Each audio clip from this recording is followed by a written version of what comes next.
Hello everyone, good morning, good evening, good afternoon. Hi. How are you all? Everyone? Everyone is doing fine? Okay, that's good. Everyone is fine. आज हम पढ़ेंगे body fluids and blood. ठीक है. Body fluids ना मतलब हमारी body में एक टाइप का फ्लूइड प्रेजेंट होते हैं. बहुत सारे टाइप्स के फ्लूइड प्रेजेंट होते हैं. आप जैसे देखोगे उसमें जो हमारी ना फिजियोलॉजिकल फंक्शनिंग में बहुत हेल्प करते हैं. ऐसे फिजियोलॉजिकल फंक्शनिंग में जो हेल्प करते हैं हमारे बॉडी फ्लूइड्स हो गए. वहीं ब्लड भी आ जाता है हमारा. ठीक है. और जैसे कोई हमारी ओवरऑल हेल्थ है ना, उसमें भी इनका कंट्रीब्यूशन होता है. ऐसा नहीं है कि ये आपके लिए बस एक्स्ट्रा फालतू चीज़ का काम करते हैं. ऐसा नहीं है. ये हमारी बॉडी में हेल्थ के लिए भी सपोर्ट करते हैं. हमारी बॉडी में जो बॉडी फ्लूइड्स होते हैं, वहीं पे हमारी जो बॉडी फ्लूइड है ना, अच्छा बॉडी फ्लूइड्स कहाँ कहाँ प्रेजेंट हो सकते हैं. बॉडी तो हमारी बहुत बड़ी है. बॉडी में हमारे टिश्यूज़ से बनी है, सेल्स से बनी है, कैविटीज़. तो हर जगह ना हमारे बॉडी फ्लूइड्स प्रेजेंट होते हैं. अब जैसे आप देखो हमारी बॉडी का फ्लूइड जो है, इसके अंदर किस टाइप से बॉडी फ्लूइड्स होते हैं. ठीक है. बॉडी फ्लूइड्स, अरे ये BF वो वाला BF नहीं है, या बेस्ट फ्रेंड बॉयफ्रेंड वो वाला नहीं है. बॉडी फ्लूइड से याद रखना. हमारे बॉडी फ्लूइड ना एक तो ICF फॉर्म में होते हैं, एक हमारे ECF में होते हैं. ICF क्या होता है हमारा? इंट्रासेलुलर. सेल्स के अंदर जो होते हैं उन्हें हम इंट्रासेलुलर बोलते हैं. ठीक है. समझ में आ रहा है ना? समझ जाओगे ICF से इंट्रासेलुलर. और हमारे जो E से होते हैं वो एक्स्ट्रा सेलुलर होते हैं. वो हमारे ना सेल्स के एक्स्ट्रा, ठीक है, एक्स्ट्रा सेलुलर होते हैं. सेल्स के बाहर प्रेजेंट होते हैं ये वाले जो फ्लूइड होते हैं. इसमें जैसे कि हमारा जो इंट्रासेलुलर है ना, आपने खुद देखा होगा हमारी बॉडी ना लाइक ऑलमोस्ट 70% जो हमारी बॉडी है वो उसमें वाटर कंटेंट है. वाटर का प्रेजेंस है वहाँ पे. ठीक है. आप जब देखोगे और वहीं पे सबसे हमारी पूरी बॉडी को यही कवर करता है. लार्जेस्ट पार्ट जो कवर करता है ना बॉडी फ्लूइड, वो ICF ही कवर करता है. और वहीं आप देखोगे ECF है जैसे हमारा. ECF में हमारे ना बहुत सारे फ्लूइड आ जाते हैं, जैसे इंटरस्टिशियल फ्लूइड. देखो ये ना थोड़ा सा पेन में ऐसा है कि काम नहीं कर पा रहा है, बट आप समझ जाओगे. इंटरस्टिशियल फ्लूइड नोट्स में देख लेना. इंटरस्टिशियल फ्लूइड हो गया. प्लाज्मा सबको पता है. ठीक है. इसको ना राइटिंग पैड को भी ठंड लग गई है शायद, जैसे मुझे लग गई है ऐसी इसको ठंड लग गई है. अरे हाँ. तो फिर आता है हमारा ट्रांससेलुलर फ्लूइड. ट्रांससेलुलर फ्लूइड जो होते हैं ना वो हमारे स्पेसिफिक जगह पे ही देखने को मिलते हैं, जिसमें हमारा एक तो साइनोवियल फ्लूइड हो जाता है. साइनोवियल फ्लूइड हमारे जॉइंट्स के बीच में या कैविटीज़ के बीच में देखने को मिलता है. तो यहाँ थोड़ा सा राइटिंग में प्रॉब्लम है, मैं आपको इसमें दिखा दूंगी नोट्स में. और वहीं पे हमारा CSF होता है, जो सेरिब्रोस्पाइनल फ्लूइड है ना, वो प्रेजेंट होता है. ये हमारे ट्रांससेलुलर फ्लूइड्स में आ जाते हैं. प्लाज्मा में देखो हमारा ब्लड का ही एक तरीके से पार्ट होता है. प्लाज्मा हमारा ब्लड का फ्लूइड पार्ट होता है. इंटरस्टिशियल फ्लूइड्स जो होते हैं वो हमारे जो टिश्यूज़ होते हैं ना उनके इर्द गिर्द रहते हैं, उनके आसपास रहते हैं. उन्हें हम इंटरस्टिशियल फ्लूइड भी कहते हैं. जो हमारे बॉडी के लाइक बॉडी फ्लूइड्स टाइप हैं, अब हम वो पढ़ेंगे. जैसे कि उसमें हमारा आ जाता है सबसे पहले ब्लड. ठीक है. ब्लड क्या है, ब्लड में क्या क्या प्रेजेंट होता है. हमने नॉर्मली देखा है ब्लड में, आप देखोगे 3 कंपोनेंट्स जो नॉर्मली आप देख लोगे. कौन कौन से? एक तो WBC, एक RBC और एक प्लेटलेट्स. ये आप 3 कंपोनेंट्स अपने ब्लड में देख ही लोगे. ठीक है. अब मैं आपको शो कर देती हूँ हमने जो ये सब पढ़ा है ये कहाँ है. अब जैसे आप यहाँ देखो हमारा जो ये ब्लड है ना, 1 मिनट, ये हमारा हो गया ब्लड. ये क्यों वर्क क्यों नहीं कर रहा है? 1 मिनट रुको. अब देखो जैसे ये हमारा ब्लड हुआ ना, ब्लड हमारा एक वाइटल फ्लूइड है, एक इम्पॉर्टेंट ऐसा फ्लूइड है जो हमारी ब्लड वेसल्स में सर्कुलेट होता है. हर जगह जाके वो अपना एक स्पेसिफिक काम करता है, जिसमें हमारे क्या क्या आ जाते हैं. आपको बताया था कौन कौन से कंपोनेंट्स हैं. RBC, WBC, platelets. इसमें जो है हमारा आरबीसीज में एरिथ्रोसाइट्स, ल्यूकोसाइट भी बोलते हैं, इनके एक एक्स्ट्रा जो वो बोलो कि निक नेम अलग है, पेट नेम अलग है, वो आप ऐसे करके याद कर लेना। इनका काम क्या होता है, हमारी पूरी बॉडी में ऑक्सीजन का सर्कुलेशन करना या ट्रांसपोर्टेशन करना। गैसेस जो हमने एक्सचेंज देखते हैं ना, वो इसके थ्रू होगा, ब्लड के थ्रू। हमारा आरबीसी जैसे बाइंड हो जाता है, हीम बाइंड हो जाता है ऑक्सीजन से, वैसे ही ये जाके इनटेक और आउटटेक का काम करता है, लाने ले जाने का। न्यूट्रिएंट्स भी उसमें आते हैं, हार्मोन्स हैं हमारे, वाटर वेस्ट प्रोडक्ट हो गया, तो वेस्ट प्रोडक्ट को जैसे एक्सक्रीट आउट करना है, वहाँ पे इसका फंक्शन होता है हमारे ब्लड का। इम्यून रिस्पॉन्स भी देता है। इम्यून रिस्पॉन्स में हमारे जो WBC होते हैं ना, वो हमारे किसी भी इन्फेक्शन या डिजीज से फाइट ऑफ करते हैं। क्लॉटिंग, हमारे ब्लीडिंग के टाइम पे जो क्लॉट फॉर्मेशन होता है प्लेटलेट्स के थ्रू, उसमें हमारा फंक्शन ब्लड का है, ठीक है। ये क्योंकि ब्लड में हमारे 3 कंपोनेंट्स हो गए, तो हर कंपोनेंट का अपना अपना एक रोल होगा, वो काम करेंगे। वहीं रेगुलेशन है, हमारा जो pH बैलेंस है ना, उसको रेगुलेट भी हमारा ब्लड ही करता है। अगर हमारा pH बैलेंस 7 रखना है या 6 रखना है या कोई सा भी मीडियम रखना है किसी भी बॉडी पार्ट में, तो वो हमारा ब्लड का काम होता है। टेम्परेचर रेगुलेशन, इलेक्ट्रोलाइट लेवल्स को बैलेंस करना, वो सब हमारे किसका काम होता है, ब्लड का काम होता है, ठीक है। हमारा दूसरा फ्लूइड जो होता है वो हमारा एक लिम्फ फ्लूइड भी होता है। लिम्फ हमारा एक ऐसा फ्लूइड फ्लो करता है, वो लिम्फेटिक सिस्टम में ही देखने को मिलेगा आपको। उसके ना एक खुद के वेसल्स, नेटवर्क ऑफ वेसल्स हैं, नोड्स हैं, जहाँ पे वो प्रेजेंट रहता है। उसके अपने अपने एक ना फंक्शन होते हैं, अपना अपना काम करते हैं एक, ठीक है। काम करने के बाद अपना रिस्पॉन्स जनरेट करेंगे। फंक्शन उसका जैसे इम्यून फंक्शन, ये क्या करेगा, लिम्फोसाइट ना हमारे इन्फेक्शन या डिजीज से फाइट करने में काम करते हैं। जैसे कि जिसमें लिम्फ में हमारे लिम्फोसाइट्स होते हैं ना, वो इन्फेक्शन से फाइट करेंगे। फाइट क्या करेंगे, इन्फेक्शन। फ्लूइड बैलेंस का भी काम होता है, जैसे हमारी बॉडी में कभी कभी ना एक्सेस टिश्यू फ्लूइड इकट्ठा हो जाता है, तो उसको क्या करेगा, ये ना हमारी ये जो ब्लड स्ट्रीम है, ये हमारी ब्लड स्ट्रीम में, जैसे ये ब्लड स्ट्रीम जा रहा है मान लो, ठीक है, ऐसे जाते जाते ना ये क्या करेगा, उसमें एक्स्ट्रा फ्लूइड को, इंटरस्टिशियल फ्लूइड जो है टिश्यू का, उसको पास कर देगा कि ज़्यादा डिपोजिशन ना हो हमारी बॉडी में, कुछ एक्सेस में ना रहे और सबका बैलेंस बनता रहे। वहीं इंटरस्टिशियल फ्लूइड हमने देखे थे। इंटरस्टिशियल फ्लूइड क्या करते हैं, हमारे सेल को ना, मतलब जैसे कि टिश्यू हो गया, उसके सराउंडिंग्स में रहते हैं। मोस्टली क्या होता है, जैसे हमारा ये टिश्यूज़ है, तो इसके सराउंडिंग में एक फ्लूइड रहता है, उसमें ना बात मतलब डूबे रहते हैं, उस फ्लूइड में पूरे डूबे रहते हैं, पूरी बॉडी के। अगर बॉडी में देखोगे, कहीं भी देखोगे ना, तो ये आपको देखने को मिलेगा। फिर उसके बाद इसका फंक्शन क्या होता है, न्यूट्रिएंट एक्सचेंज। न्यूट्रिएंट एक्सचेंज में ये क्या करता है, एक तो देखो जितने न्यूट्रिएंट्स किसी पोजीशन से किसी ऑर्गन में जाने हैं, जैसे कुछ हमारा लिवर में जाना है, कहीं भी जाना है, तो वहाँ हमारे इंटरस्टिशियल फ्लूइड काम करेंगे, उनका एक फंक्शन होगा अपना। वहीं पे ऑक्सीजन हो गया, वेस्ट हो गया, वो ब्लड वेसल्स और सेल्स के बीच में जो एक्सचेंज चलता है ना, किसके बीच में चलेगा, हमारे एक तो ब्लड वेसल्स के बीच में और एक सेल्स के बीच में, ठीक है। इन दोनों के बीच में काम किसका होगा, हमारे इंटरस्टिशियल फ्लूइड का। CSF जो होता है हमारे ब्रेन के और स्पाइनल कोड के सब एरेक्नॉइड फेज में प्रेजेंट होता है। जैसे हमारा यहाँ पे मान लो ऐसा ब्रेन है,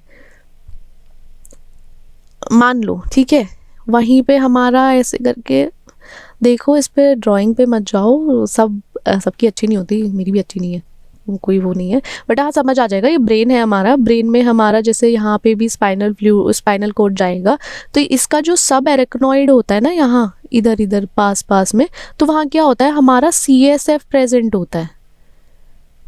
CSF जो है वो प्रेजेंट रहता है। इसका फंक्शन क्या होता है, हमारे ब्रेन को और जो सेंट्रल नर्वस सिस्टम है ना, उसको प्रोटेक्ट करता है। एक तरीके से कुशन का काम करता है। जैसे आप कुशन लगा देते हो ना, और आप उस पर गिरोगे या कुछ होगा, तो आपको ना थोड़ा सा कोई जो मैकेनिकल फोर्स है, बाहर से कोई भी इंजरी होने वाली है, कोई फोर्स लग रहा है, तो वो आपकी जैसे बॉडी पे कम फोर्स करेगा, ऐसे ही ना ये CSF क्या करेगा, कुशनिंग का काम करके हमारे ब्रेन को और सेंट्रल नर्वस सिस्टम को जैसे प्रोटेक्ट करता है। बोयेंसी में क्या होता है, हमारा जो ब्रेन है ना, उसमें हल्का सा, जैसे अगर आप जर्क कह दो या फिर आराम से कुछ हो गया, तो वहाँ पे ना हमारे ब्रेन को बोयेंसी प्रोवाइड करता है कि कोई भी धक्का लगा या कोई झटका लगा, तो वहाँ पे एक थोड़ा सा ना लाइक बम्पर टाइप का आपको फील हो जाएगा कि हाँ ठीक है, बच गया। तो ये बोयेंसी भी प्रोवाइड करता है हमारे ब्रेन को, ठीक है। साइनोवियल फ्लूइड क्या होता है, हमारी कैविटीज़ होती हैं, जैसे साइनोवियल जॉइंट्स हो गए ना, साइनोवियल जॉइंट्स में हमारे फिल्ड रहता है एक फ्लूइड, ठीक है। आप इस पे देख लो, हमारे जैसे नी जॉइंट होता है ना, नी जॉइंट यहाँ पे देखो, ये तो प्रॉपर पिक्चराइजेशन नहीं है, बट हाँ सबने ही देखा होगा, आपने शायद पढ़ा होगा, तो उसमें ना साइनोवियल जॉइंट होता है, जैसे नीज में हो गया, हिप में या शोल्डर में हमारे ये जॉइंट्स प्रेजेंट होते हैं। वहाँ पे ना पहले मेम्ब्रेन होती है, साइनोवियल मेम्ब्रेन, वहीं पे ना एक फ्लूइड फिल होता है, उस फ्लूइड को हम कहते हैं साइनोवियल फ्लूइड, जो एक तरीके से किस में हेल्प करता है, एक तो हमें प्रोटेक्ट करता है हमारे जॉइंट को, कुशनिंग में भी करता है, ल्यूब्रिकेशन प्रोवाइड करता है जिससे कि हमारे जो ये जॉइंट्स है ना इसमें फ्रिक्शन ना हो। मतलब एक दूसरे से अगर अगर आप ग्रीस नहीं लगाते हो ना, एक तरीके से सोचो आपका कोई भी जैसे बाइकर्स है या जो भी, अगर आप उसमें ग्रीस नहीं होगा ना तो फ्रिक्शन एक दूसरे से टकरा जाएंगे, उसमें फोर्स जनरेट होगा, घिस जाएंगे एक दूसरे से, रगड़ लगेगी। तो जब आपकी बॉडी में जॉइंट्स जो हैं अगर वहाँ पे बोन्स एक दूसरे से रगड़ रही हैं तो उनको क्या होता है फिर पेन होने लगता है, और बहुत कॉमन है साइनोवियल जॉइंट्स का पेन लोगों के। मोस्टली आप नीज़ में देखोगे ना, बहुत लोगों के, बड़े लोगों के, जो हमारे ग्रैंड पेरेंट्स हैं या फिर जो भी हैं आपके अंकल या जो भी आंटी हैं, जो भी रिलेटिव्स हैं, वो हमेशा बोलेंगे हमारे नीज़ में पेन रहता है या फिर हमारे शोल्डर्स पेन रहते हैं। क्योंकि क्या होता है एक समय के बाद ना ये फ्लूइड का थोड़ा सा मतलब डिक्रीज़ होना शुरू हो जाता है एक टाइम पीरियड के बाद, ठीक है। और ये हमारा एज ए ल्यूब्रिकेशन भी काम करता है साइनोवियल फ्लूइड। फिर आता है हमारा सीरस फ्लूइड। आप इस फ्लूइड को ना, जैसे हमारे वाइटल ऑर्गन्स हैं, लंग्स हो गया, हार्ट हो गया या एब्डोमिनल ऑर्गन्स हो गए ना, वहाँ पे इन कैविटीज़ में प्रेजेंट होता है, पेरिटोनियल, पेरिकार्डियल, और ये ना कैविटीज़ बनी होती हैं। एक तरीके से आप कैविटीज़ में देखोगे ये फ्लूइड फिल ही रहता है। इसका काम क्या होता है, फ्रिक्शन को कम करना। जैसे कोई भी दो लेयर है ना हमारी सीरस मेम्ब्रेन की, उसके बीच में जो फ्रिक्शन हो रहा है या कोई फोर्स जनरेट हो रहा है उसको ना कम करेगा। कम करने से क्या होगा, वहाँ पे एक थोड़ा सा लाइक नॉर्मल, आप देख सकते हो उनके बीच में फ्रिक्शन नहीं होगा तो वो नॉर्मल फंक्शनिंग कर पाएंगे, ठीक है। इसलिए याद रखो ये फ्लूइड ज़रूरी होता है कुछ पर्टिकुलर ऑर्गन में, लंग्स, हार्ट्स, एब्डोमिनल ऑर्गन्स इसमें। फिर आता है हमारा जीआई फ्लूइड। जीआई फ्लूइड्स क्या काम करते हैं, हमारा उनका एक ही फंक्शन होता है, जो कोई भी जीआई फ्लूइड होगा उसका फंक्शन होगा डाइजेशन का। अरे चलो यहाँ से देख लो, ये फंक्शन है डाइजेशन का। उसमें क्या होता है, हमारा सलाइवा है, सलाइवा बहुत ज़रूरी होता है, गैस्ट्रिक जूसेस हैं, पेनक्रियाटिक जूस हैं, बाइल है, इंटेस्टिनल फ्लूइड्स हैं। उनका एक मेन काम जो होता है या तो ब्रेक डाउन करना, डाइजेस्ट करना उसको, किसी भी न्यूट्रिएंट को, या उसको एब्जॉर्ब कराना। अब कुछ ना कुछ तो कैसे एब्जॉर्ब होगा हमारा न्यूट्रिएंट, डाइजेशन के थ्रू ही होगा, कुछ फ्लूइड्स चाहिए होंगे, तो वहाँ पे ये फ्लूइड्स काम करते रहते हैं डाइजेशन के टाइम पे। ऐसा नहीं है कि हमारा डाइजेशन अपने आप हो गया, किसी का डाइजेशन अपने आप नहीं होता, वहाँ पे एक्स्ट्रा फोर्स लगती है। हर जगह हर चीज़ की एक ज़रूरत है, जैसे जीआई फ्लूइड की डाइजेशन पे बहुत ज़रूरत है। जैसे हमारा यूरिन हो गया, यूरिन भी बहुत इंपॉर्टेंट है, नेसेसरी है कि अगर एक्सक्रीट आउट नहीं होगा ना आपके वेस्ट, तो हमारी बॉडी में बहुत सारा टॉक्सिक लाइक वेस्ट जनरेट हो जाएगा, या हमारी बॉडी में कुछ ऐसा होगा, टॉक्सिसिटी होनी शुरू हो जाएगी, अंदर ही अंदर ना हमारी बॉडी ख़राब होने लग जाएगी। तो इसलिए ना यूरिनेशन भी यूरिनरी सिस्टम के थ्रू बहुत ज़रूरी है। जैसे कि हमारी किडनी में कभी कभी कुछ नहीं चाहिए होता है, जैसे यूरिया नहीं चाहिए या कुछ इलेक्ट्रोलाइट नहीं चाहिए होते हैं। कब नहीं चाहते हैं, मतलब हमारे इलेक्ट्रोलाइट नहीं होते, जैसे हमारा बीपी है, बीपी के टाइम पे हमारा जैसे कभी बीपी किसी का इंक्रीज़ हो गया, मान लो बीपी इंक्रीज़ हुआ, उसके ना किडनी में क्या होगा, एक्सक्रीशन होना शुरू हो जाएगा, किसका, इलेक्ट्रोलाइट ना जल्दी एक्सक्रीट आउट कर देंगे, जिससे वो बीपी जो है एक लेवल मेंटेन कर दे। देखो ज़रूरी है नहीं है, अगर वेस्ट प्रोडक्ट या कोई सब्सटेंस बाहर नहीं जाएगा हमारी बॉडी में तो वो जहर का काम भी करने लग जाता है। अब इसको ऐसे समझ लो, आपकी बॉडी में ये तो चलो आपकी बॉडी निकाल रही है, अगर आप ओवर थिंकिंग करोगे ना, ज़्यादा सोचोगे कभी भी किसी चीज़ को, तो क्या होता है वो ना आपका दिमाग ख़राब कर देगा एक पॉइंट पे रीच करने के बाद। तो इसलिए क्या होता है, जो भी चीज़ है ना जो मन में, या तो उसे निकाल दो या कुछ भी कर लो, जर्नल्स मेंटेन करके। वो तो एक नॉर्मल सी बात हो गई, हम यूरिन की बात कर रहे थे। यहाँ यूरिनरी सिस्टम देखो, इसको भी वेस्ट निकालना ही है, तो ये भी वेस्ट निकालेगा। इसको इलेक्ट्रोलाइट बैलेंस करने हैं, वो रेगुलेशन भी करेगा, उसको हमारे ब्लड प्रेशर को भी रेगुलेट करेगा। वहीं आता है हमारा स्वेट ग्लैंड्स होते हैं, वो क्या करते हैं, एक फ्लूइड प्रेजेंट करते हैं, वो प्रोड्यूस करते हैं, जिसका काम क्या होता है, हमारे वेस्ट को बाहर निकालना। वेस्ट बाहर कैसे निकालता है, इलेक्ट्रोलाइट फॉर्म में निकाल देगा, या फिर मतलब इतने ज़्यादा अमाउंट में नहीं, छोटे से अमाउंट में, मतलब कॉन्ट्रीब्यूशन ही बहुत है कि भाई कुछ काम तो कर रहा है ना वो, उसका कुछ ना कुछ ऐसे खाली तो नहीं पड़ा हुआ है। हाँ, तो इसका ये है कि फ्लूइड प्रेजेंट करता है, प्रोड्यूस करता है, जिससे एक तो टेम्परेचर रेगुलेशन। कभी भी क्या होता है, जब हम गर्मियों में होते हैं ना, हमें ज़्यादा पसीना आता है या फिर हम स्वेटिंग ज़्यादा करते हैं, उससे क्या होता है, हमारी बॉडी से ना हीट लूज होती है, हमारी बॉडी से हीट निकलने लगती है, तो हमारी बॉडी का टेम्परेचर मेंटेन हो जाता है, ठीक है। ये सारे फ्लूइड्स 9 फ्लूइड्स हैं हमारे, जो हमारी बॉडी में प्रेजेंट होते हैं, उनका स्पेसिफिक फंक्शन है सबका एक एक, और क्या क्या वो प्रोड्यूस करते हैं, किस रोल प्ले में काम आते हैं, ठीक है। अब हमारी हमने देखो साथ साथ फंक्शंस भी पढ़े हैं, एक बार रिमेम्बरेंस के लिए हम दोबारा पढ़ लेते हैं। जैसे ट्रांसपोर्टेशन में काम आता है न्यूट्रिएंट्स, ऑक्सीजन, हार्मोन्स, वेस्ट का। ब्लड हमारा ऑक्सीजन को लंग से लेकर जाता है सेल तक, फिर सेल से कार्बन डाइऑक्साइड रिमूव कराता है, इस तरीके से ट्रांसपोर्टेशन करता है। वहीं हमारा आता है टेम्परेचर रेगुलेशन का। टेम्परेचर रेगुलेट करता है, बॉडी को हेल्प करता है मेंटेन करने में कि ज़्यादा गर्म ना हो जाए, हीट ना हो जाए, उस तरीके से। ये सब अपने आप ही काम चलता रहता है। एक देख रहे हो ना आप सोचो हमारे लाइक गॉड ने कितना कॉम्प्लेक्स सिस्टम बनाया और हर चीज़ को बनाया है। आप कभी खुद बैठ के सोचो कि हमारी जो ह्यूमन बॉडी है ना वो कितनी लाइक कितनी इम्पोर्टेंट है, कितना स्पेशियसली उसको, या फिर आप बोलो कि कितने तसल्ली से बनाया गया है कि अगर बॉडी को मेंटेन करना है, बॉडी में डाइजेस्ट करना है, बॉडी को एनर्जी मिलनी है, कौन से सेल्स हैं। मतलब बहुत डीप जाके सोचोगे ना, देखो हर चीज़ का एक यूज़ है, हर चीज़ का कुछ ना कुछ काम है। हमारी बॉडी में कुछ वेस्ट नहीं है, कुछ सबका अपना अपना काम है। वेस्ट भी हो रहा है वो भी निकलेगा किसी ना किसी। प्रोटेक्शन, जैसे कुछ इन्फेक्शन आ गया उसके लिए इम्यून सिस्टम को बूस्ट करने के लिए बनाए हमारे बॉडी, बना दी एंटीबॉडीज़ जो फाइट करेगी किसी भी बैक्टीरिया, वायरस से, या कुछ भी आ जाता है पैरासाइट, सबसे फाइट करती है। लुब्रिकेशन प्रोवाइड कर दिया। हमारे जो जॉइंट्स हैं हमें जो मूवमेंट में, स्मूथ मूवमेंट में हेल्प करते हैं ना, वो भी एक तरीके से बहुत हेल्पफुल है। अगर ग्रीस खत्म, वो कहते हैं ना कि अगर आपके नीज, जो नी जॉइंट है उसमें ग्रीस खत्म हो जाता है, लोग साइनोविल फ्लूइड तो कम यूज़ करते हैं बट हाँ वो ग्रीस कहते हैं, ग्रीस खत्म हो जाएगा तो थोड़ा सा ना वो बचने लगते हैं, आवाज़ आने लगती है एक तरीके से टक टक। और कभी कभी क्या होता है, दर्द भी बहुत बढ़ जाता है, बिल्कुल मूवमेंट नहीं हो पाती। जब एक दूसरे से हमारे जॉइंट्स रगड़ेंगे ना तो दर्द बहुत होता है, ठीक है। लुब्रिकेशन बहुत ज़रूरी है। डाइजेशन हो गया, इसके लिए आप ना सप्लीमेंट्स वगैरह लेते रहा करो। जो बड़े लोग हैं उनको सप्लीमेंट्स दिला दो, या फिर वरना क्या होता है, थेरेपीज़ हैं बहुत सारी, बहुत सारे सर्जिकल मेथड्स हैं, उनसे कुछ नहीं होता, टेम्परेरी के लिए सही है, वरना इतना नहीं हो पाएगा कुछ भी हेल्प, ठीक है।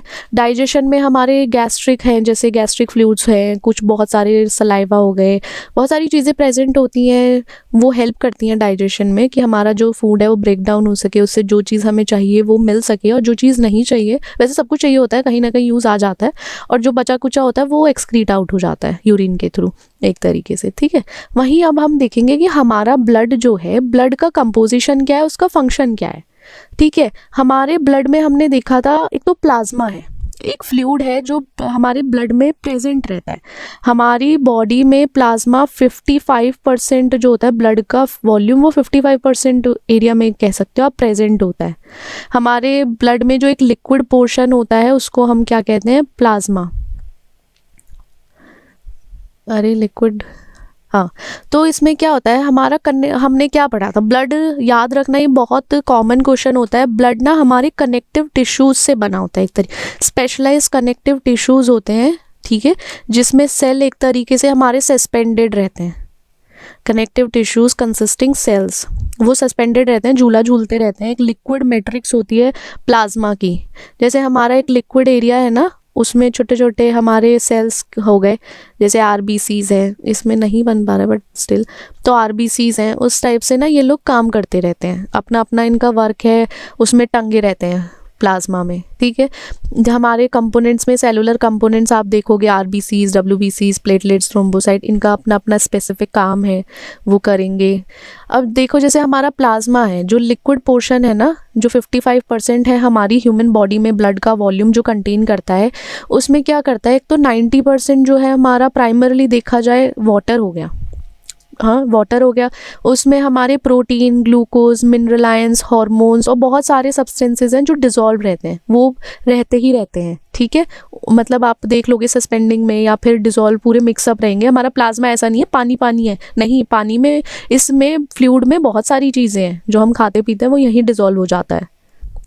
देखो हम फंक्शन ना सबके एक जैसे ही हैं, जैसे ब्लड का फ्लूइड हो गया या ब्लड में जो कंपोनेंट्स हो गए वो हो गए, तो उसमें ट्रांसपोर्टेशन का काम, पहला इसका काम जो है वो ट्रांसपोर्टेशन का है। ब्लड का टेम्परेचर रेगुलेट करने का है। ये तो हम फंक्शन हमें याद हो जाने चाहिए, कोई भूलेगा नहीं क्या क्या फंक्शन है, जैसे एसिड बेस बैलेंस को मेंटेन करना, वो भी इसका है। हमारे जो सेलुलर कंपोनेंट्स जो सस्पेंडेड रहते हैं ना प्लाज्मा के अंदर, वो हमारे एरिथ्रोसाइट, ल्यूकोसाइट, थ्रोम्बोसाइट, ये सब प्रेजेंट होते हैं। जैसे हम नॉर्मल हम बोल सकते हैं आरबीसीज, डब्ल्यूबीसी, प्लेटलेट्स, और इनका ना अपना खुद का एक फंक्शन है, अपना एक रोल है। जैसे आरबीसीज हो गया, वो बहुत ज़्यादा अमाउंट में या बहुत सारे लाइक अबंडेंट अबंडेंटली प्रेजेंट होता है आरबीसी। और हमारा ऑक्सीजन का ट्रांसपोर्टेशन का काम किसका होता है? हमारे एरिथ्रोसाइट या आरबीसी का। इनका फंक्शन क्या होता है? हमारा जो आरबीसी है वो ट्रांसपोर्ट करता है ऑक्सीजन लंग्स से। आरबीसी जो है वो क्या करेगा, जो हमारे लंग्स है ना, लंग्स से ऑक्सीजन को लेकर जाएगा बॉडी के टिश्यूज़ में, बॉडी टिश्यूज़ या सेल्स इसमें लेकर जाएगा। और वहाँ से क्या करेगा? अब देखो वहाँ पे तो ये ड्रॉप करके आया है, वहाँ से पिक करके क्या लाएगा? कार्बन डाइऑक्साइड को, जो हमारा वेस्ट है ना उसको लेकर आएगा, उसको बाहर फेंकेगा। ये जो हमारा सेल है मेटाबॉलिज्म के टाइम पे जो वेस्ट इकट्ठा करता है ना, सेलुलर डिब्रीज या कुछ भी होगा, उसको भी हमारा ये है बाइंड करके लेकर आएगा और उसको फेंकेगा। हीमोग्लोबिन क्या है? हमारे आरबीसीज के अंदर ना हीमोग्लोबिन प्रेजेंट होता है, ठीक है। वो क्या करता है? वही ऑक्सीजन से बाइंड करने का काम करता है। ये हमारा ऑक्सीजन बाइंडिंग प्रोटीन होता है, वो हमारा हीम क्या है? बाइंड करेगा। फिर उसको ना रेड कलर भी किसकी वजह से आता है? हमारे हीम की वजह से। जो आरबीसी के अंदर हीमोग्लोबिन प्रेजेंट होता है ना, वो हमारा रेड कलर देता है। अब देखो आरबीसी क्या करेगा? हमारे ब्लड का पीएच भी मेंटेन करता है, कुछ ना कुछ तो करेगा ना, उसका काम है करना, बैलेंसिंग, रेगुलेशन और ट्रांसपोर्टेशन का। तो वो उसका ये फंक्शन है एसिड बेस बैलेंस भी बनाना। वहीं डब्ल्यूबीसी में हमने पढ़ा था, डब्ल्यूबीसी का काम क्या होता है? एक तरीके से इम्यून सिस्टम का काम करते हैं। हम एक सेल इकट्ठे हो जाएंगे एक जगह, ठीक है। इकट्ठे होने के बाद क्या करेंगे? इम्यून सिस्टम का काम करेगा, हमारी बॉडी को ना इन्फेक्शन से प्रोटेक्ट करेगा। जैसे कोई भी बैक्टीरिया हुआ या कुछ भी हुआ उसके अगेंस्ट प्रोटेक्ट करेगा, किसी भी डिजीज़ के अगेंस्ट। इसमें ना डब्ल्यूबीसी के अंदर ये अकेला नहीं होता, बहुत सारी चीज़ें प्रेजेंट होती हैं। जैसे 5 कंपोनेंट्स हैं, न्यूट्रोफिल्स, इजिनोफिल्स, बेसोफिल्स और लिम्फोसाइट्स, ये सब इसी में प्रेजेंट होते हैं। अब जो देखो हमने बताया था ना, न्यूट्रोफिल, लिम्फोसाइट्स और ये सब प्रेजेंट होते हैं। न्यूट्रोफाइल्स ना सबसे ज़्यादा अमाउंट में प्रेजेंट होते हैं, मतलब एक तरीके से मोस्ट अबंडेंट जो डब्ल्यूबीसी होता है वो न्यूट्रोफिल्स होते हैं। इसका काम क्या होता है? ये ना फैगोसाइटाइज करता है, फैगोसाइट की तरह काम करता है। जो कोई भी इसको लगेगा ये फॉरेन पार्टिकल है या पैथोजन है, वो उसको ना खा जाएगा, एनगल्फ कर लेगा या उसको डिस्ट्रॉय करने का काम करता है हमारा न्यूट्रोफिल्स। तो आप एक तरीके से देखते हो ना, आपकी सीबीसी हो गया या टोटल ब्लड काउंट में न्यूट्रोफिल्स भी होते हैं, वो एक तरीके से इन्फेक्शन भी दिखाते हैं। अगर न्यूट्रोफिल्स में अमाउंट ज़्यादा हो ना, तो आप समझ जाओ कि कहीं ना कहीं इन्फेक्शन है। और वहीं लिम्फोसाइट है, वो हमारे ना बॉडी को एंटीबॉडीज़ प्रोड्यूस करता है। लिम्फोसाइट का काम होता है एंटीबॉडीज़ प्रोड्यूस करना और इम्यून रिस्पॉन्स देना, कि कैसे फाइट ऑफ करना है वो हमारे लिम्फोसाइट करेंगे। B cells, T cells, nature killer cells, ये सब प्रेजेंट होते हैं। अब देखो इसमें कंफ्यूज मत हो जाना कि ये कभी बीटा सेल है, नहीं नहीं, ये वो वाले नहीं है, ये बी सेल है, एंटीबॉडीज़ बनाते हैं। टी सेल्स हमारा क्या करेंगे? डायरेक्टली ना सीधा जाके लड़ने लग जाते हैं, भिड़ जाते हैं। ये डायरेक्ट अटैक करते हैं इन्फेक्टेड सेल्स पे और इम्यून रिस्पॉन्स प्रोड्यूस करते हैं। अब जैसे हमारा नेचुरल किलर सेल क्या होता है? हमारी बॉडी में एक एक्स्ट्रा नेचुरल किलर प्रेजेंट होता है, मर्डरर होता है। इसका काम क्या होता है? इसे लगता है कि ये गलत है या फिर हमारा जो सेल है नॉर्मल अमाउंट से ज़्यादा हो गया है, एबनॉर्मल हो गया, या जैसे कैंसर हो जाता है ना, कभी cancer cell abnormal T cells produce करते हैं या फिर एबनॉर्मल ग्रोथ हो जाती है सेल्स की, तब हमारा नेचुरल किलर क्या करेगा? उन्हें अब मारना शुरू कर देगा। और जैसे वायरस हो गया उस टाइम पे भी बहुत होता है। वहाँ आ जाते हैं हमारे मोनोसाइट। मोनोसाइट क्या करते हैं? वो ट्रांसफॉर्म हो जाते हैं मैक्रोफेजेस में। वो मैक्रोफेजेस, जहाँ फेजेस मान लो ना, ये फैगोसाइट मतलब एनगल्फ करना, खाना या फिर किसी भी पैथोजन को या डेड सेल्स, डिब्रेस हो जाता है सेल के मेटाबॉलिज्म के टाइम पे भी। आप समझ सकते हो इसको कि अगर कुछ भी उसको लगेगा ना ये वेस्ट है या फिर इसको निकालना है, बाहर फेंकना है, तो उसको खा जाएगा। खा के क्या करेगा? उसको एक्सक्रीट आउट कर देगा, एक तरीके से ये काम करेगा। मोनोसाइट मैक्रोफेजेस में बनते हैं, जिसका काम होता है फैगोसाइट करना, फैगोसाइटाइज करना किसको? किसी भी पैथोजन को, सेल्स को या सेल डिब्रीज को। अब आते हैं ज़ेनोफिल्स। ज़ेनोफिल्स जो हम बेसिकली देखेंगे ना, एक स्पेसिफिक, अगर आप देखोगे स्पेसिफिक फंक्शन क्या है, ये हमारा पैरासिटिक इन्फेक्शन से फाइट ऑफ करता है। इज़ेनोफिल्स कोई भी एलर्जिक रिएक्शन हुआ है उसमें पार्टिसिपेट कर लेगा, तब वहाँ वह वर्क शो करेगा, अपना फंक्शन करेगा। इज़ेनोफिल्स पैरासिटिक इन्फेक्शन हो जाएगा, वहाँ भी फाइट करेगा। जैसे ये लोग हमारे पैथोजेंस उसमें कर रहे थे ना, बैक्टीरिया या फिर वायरसेस में, वही हमारा पर्टिकुलर पैरासिटिक इन्फेक्शन में करेगा। बेसोफिल्स क्या है? हमारे हिस्टामिन रिलीज़ करते हैं।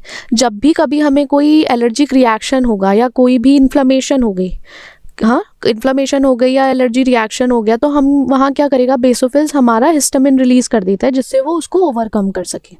अब आपको एलर्जिक रिएक्शन भी किसी वजह से होगा, किसी से आपको एलर्जी है या फिर आपकी बॉडी में कोई चीज़ ऐसी है जो आपको मतलब नहीं सूट कर रही है, वहाँ पे क्या होगा, हिस्टामिन प्रोड्यूस हो जाता है, ठीक है, उसको फाइट करने के लिए एलर्जिक रिएक्शन को, और क्या करेगा, वहाँ इन्फ्लेमेशन कॉज कर देता है।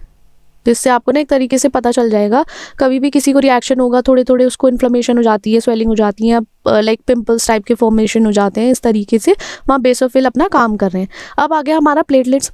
प्लेटलेट्स का काम क्या होता है, हमारे ब्लड क्लॉटिंग और वुंड हीलिंग में काम करता है। हमारी जैसे मानो ये एक वेन्स है या कोई हमारी ब्लड वेसल्स है और यहाँ पे उसको इंजरी हो गई है, इस साइड पे, यहाँ इस साइड पे उसको इंजरी हुई है और यहाँ से ना ब्लड निकलना शुरू हो गया, तो हमारा क्या करेगा, जल्दी से ना यहाँ पे प्लेटलेट्स आनी शुरू हो जाएंगी। हमारे माइंड को पता चलेगा इंजरी हुई है, चलो प्लेटलेट्स भेजना शुरू करो। प्लेटलेट्स आके यहाँ इकट्ठी हो जाती हैं, तब तक रहती हैं जब तक यहाँ क्लॉटिंग फैक्टर्स ना आ जाए, क्लॉट फॉर्म ना हो जाए या वुंड हील ना हो जाए, तब तक ये प्रोसेस चलता रहता है। छोटे छोटे पार्टिकल्स होते हैं वो यहाँ इकट्ठे होते रहते हैं। इनका फॉर्मेशन क्या होता है, जैसे फंक्शन है हमारा क्लॉट फॉर्मेशन, वही चीज़ मैंने बताई, यहाँ पे क्लॉट बन जाएगा इस जगह जिससे ज़्यादा ब्लीडिंग ना हो या ब्लड लॉस ना हो, उसको मतलब एक तरीके से बचाने के लिए। हमारी प्लेटलेट्स क्या है, इंजरी साइड पे क्लम्प हो जाती है, एक तरीके से प्लग लग जाता है। नॉर्मल उसमें क्या है, हमारी प्लेटलेट्स क्या करती हैं, ढक्कन लगाने का काम करती हैं, ढक्कन लगा देती हैं, बंद कर देती हैं उसको कि ठीक है भाई तू बाहर मत जा, तू अपनी बॉडी का सामान क्यों बाहर फेंक रहा है, हीलिंग इंजरी हो गई, चलो कोई बात नहीं, देख लेंगे, कोई ज़्यादा बड़ी चीज़ नहीं है, प्लेटलेट्स आ रही हैं यहाँ पे इकट्ठा होना और आपका कुछ लॉस नहीं होगा।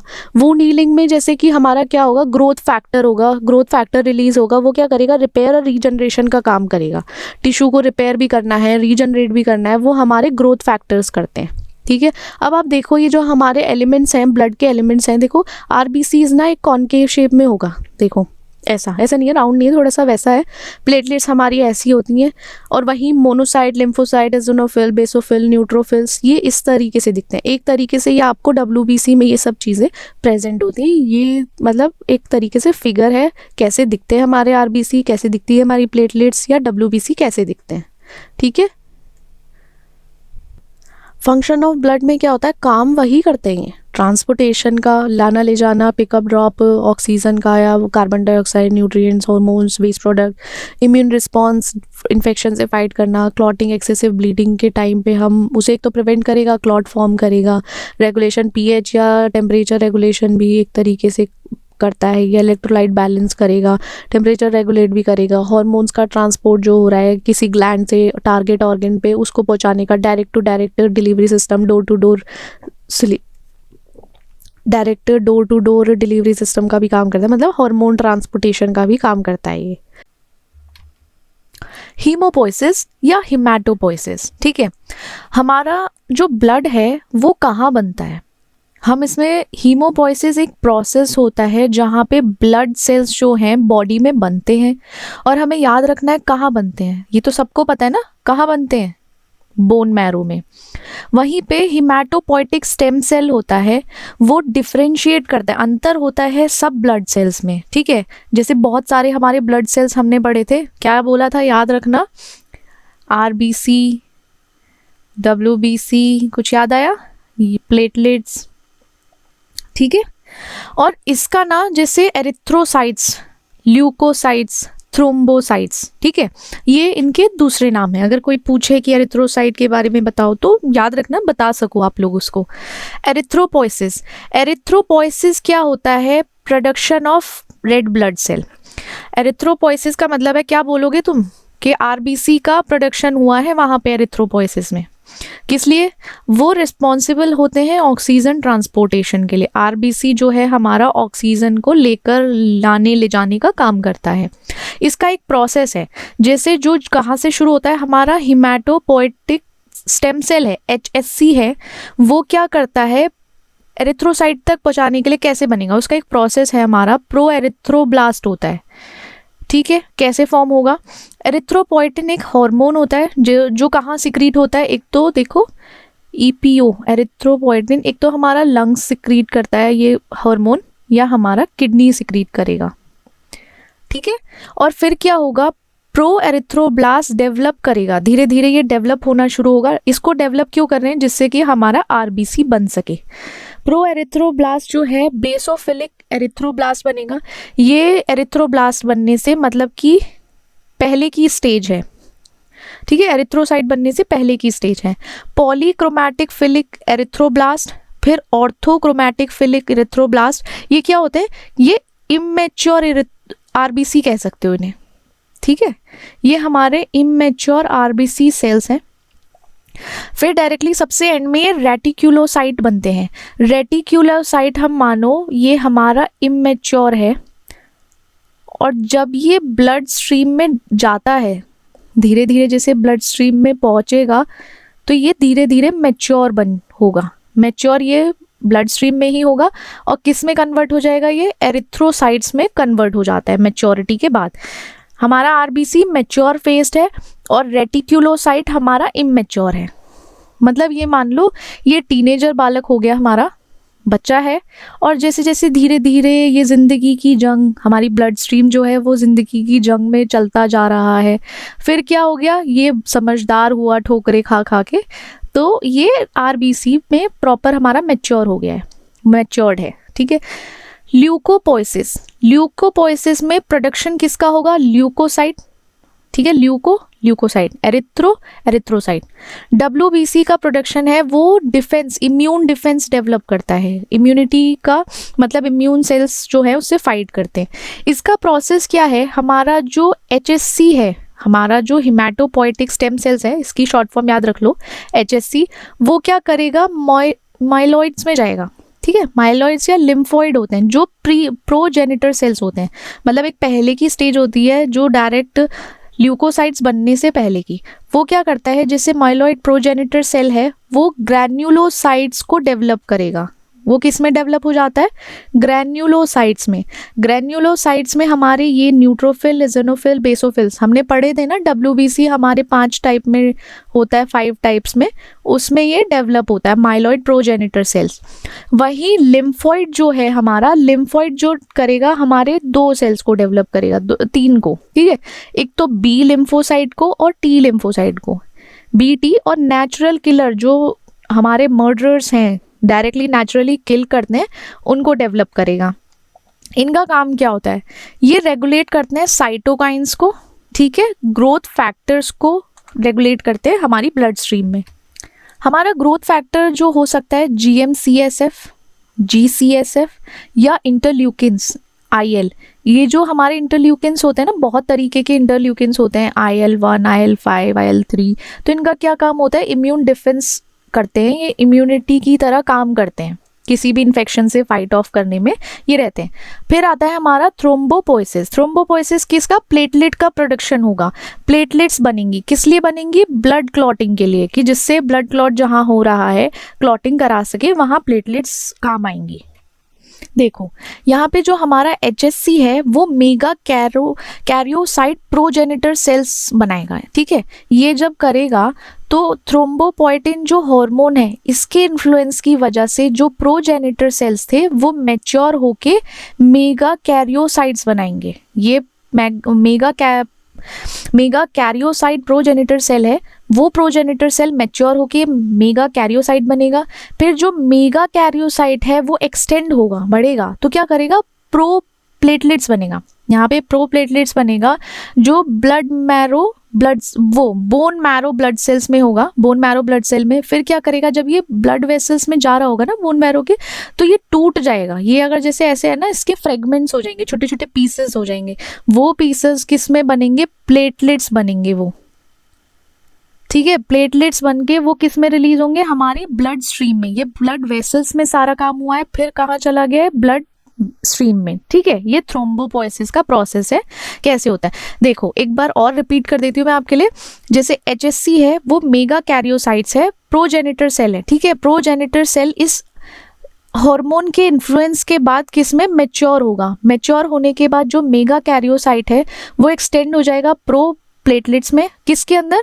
Bone marrow blood vessel, bone marrow blood vessels में प्रो प्लेटलेट्स होगा। फिर वो टूटेगा, फ्रेगमेंट छोटे छोटे पीसेस में होंगे प्लेटलेट्स के, और फिर उसको वो ब्लड स्ट्रीम में रिलीज कर देगा। किस लिए? ब्लड क्लॉटिंग के टाइम पे।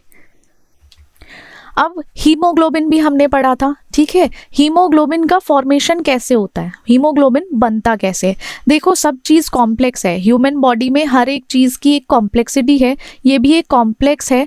इसमें क्या है, हमारा आयन जो है वो प्रोटीन है, मतलब आयन कंटेनिंग प्रोटीन है। प्रोटीन जो है वो आयन कंटेन करता है किसमें, आरबीसी में। फिर वो बाइंड होता है और ट्रांसपोर्ट होता है। देखो हमारा आरबीसी जो है वो ऑक्सीजन से बाइंड होगा। ऑक्सीजन से बाइंड होगा कहाँ पर, लंग्स में, और लंग्स से कहाँ जाएगा, टिश्यूज में, छोटे सब टिश्यूज में जाएगा, पूरी बॉडी के अंदर। तो हीमोग्लोबिन हमारा एक प्रोटीन है, आयन कंटेनिंग प्रोटीन है, जो आरबीसीज में होता है, आरबीसीज में होगा। और आरबीसी क्या करेगा, हमारा ऑक्सीजन से बाइंड करेगा लंग्स के अंदर, लंग्स टिश्यूज तक जाएगा पूरी बॉडी में। ये हमारा हीमोग्लोबिन है। हीमोग्लोबिन हमारे 4 प्रोटीन सब यूनिट्स में डिवाइडेड है, ठीक है। इसके 4 सब यूनिट्स हैं प्रोटीन की।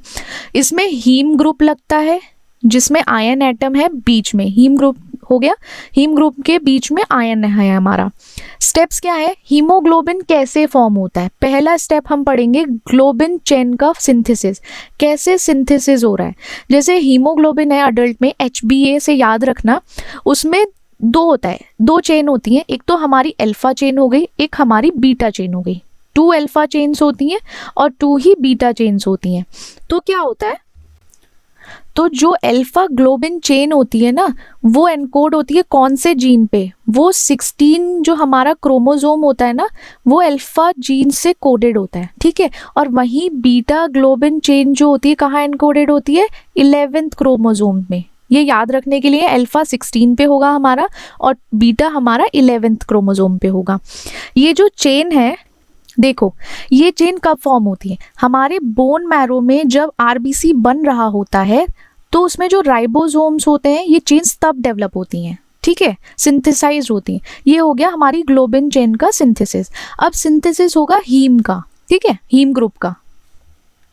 हमारा हीम जो है एक ऑर्गेनिक मॉलिक्यूल है, हीम से ही ऑक्सीजन बाइंड होती है। जब हमारे आरबीसी के अंदर हीम ग्रुप होगा, ठीक है, तभी क्या करेगा, वो ऑक्सीजन से बाइंड होगा। और हीम ग्रुप के बीच में ना आयन भी प्रेजेंट होगा, हमारा जो आयन है वो उसके सेंटर में प्रेजेंट होगा। और हीम का सिंथेसिस कहाँ होता है, एक तो माइटोकॉन्ड्रिया में होता है और साइटोप्लाज्म में होता है। और ये सब कहाँ होता है, इमेच्योर आरबीसीज में। हमारा जो हीम सिंथेसिस होगा वो माइटोकॉन्ड्रिया के अंदर होगा, साइटोप्लाज्म होगा, लेकिन जो हमारा आरबीसी है वो प्रॉपरली डेवलप नहीं है, मैच्योर नहीं है, इमेच्योर है, ठीक है। फिर आता है ये प्रोसेस होता कैसे है, कहाँ से स्टार्ट होता है। इस प्रोसेस में क्या होता है, जो हमारा सक्सिनाइल कोएंजाइम ए है और ग्लाइसिन है, ये दोनों ना मिलके कंडेंस हो जाएंगे। जब ये कंडेंस होंगे तो क्या फॉर्म करेंगे, डी एमिनो एव्यूलिनिक एसिड, किसके अंदर, माइटोकॉन्ड्रिया के अंदर, ठीक है। जब ये माइटोकॉन्ड्रिया के अंदर होंगे तो क्या करेंगे, एक सीरीज फॉर्म होगी, चेंज की या ट्रांसफॉर्मेशन की सीरीज फॉर्म होगी, किसके अंदर, साइटोप्लाज्म के अंदर, जिसकी वजह से ना एक पोरफायरिन रिंग फॉर्म होती है। पोरफायरिन रिंग कैसी होती है, कुछ इस टाइप से दिखती है। देखो ये है हमारी पोरफायरिन रिंग। इस रिंग में हमारा जो है 4 पायरोल रिंग्स होती हैं, वो किससे लिंक होती हैं, मिथाइन ब्रिजेस से, ठीक है। ये जस्ट फॉर दिखाने के लिए आपको शो कर दिया मैंने, इसे कुछ याद नहीं रखना, बस हाँ ऐसी दिखती है इसलिए दिखाया आपको पोरफायरिन रिंग, ठीक है। यहाँ पोरफायरिन रिंग बन गई, वो क्या करेगी, जो हमारा आयन एटम है, जो कंप्लीट आयन एटम है वो हीम मॉलिक्यूल में चला जाता है, मतलब उसके बीच में बैठ जाता है एक तरीके से। यहाँ ऐसे मान लो फॉर एग्जाम्पल, ऐसा नहीं होता बट स्टिल हाँ याद रखने के लिए अब ऐसा होगा।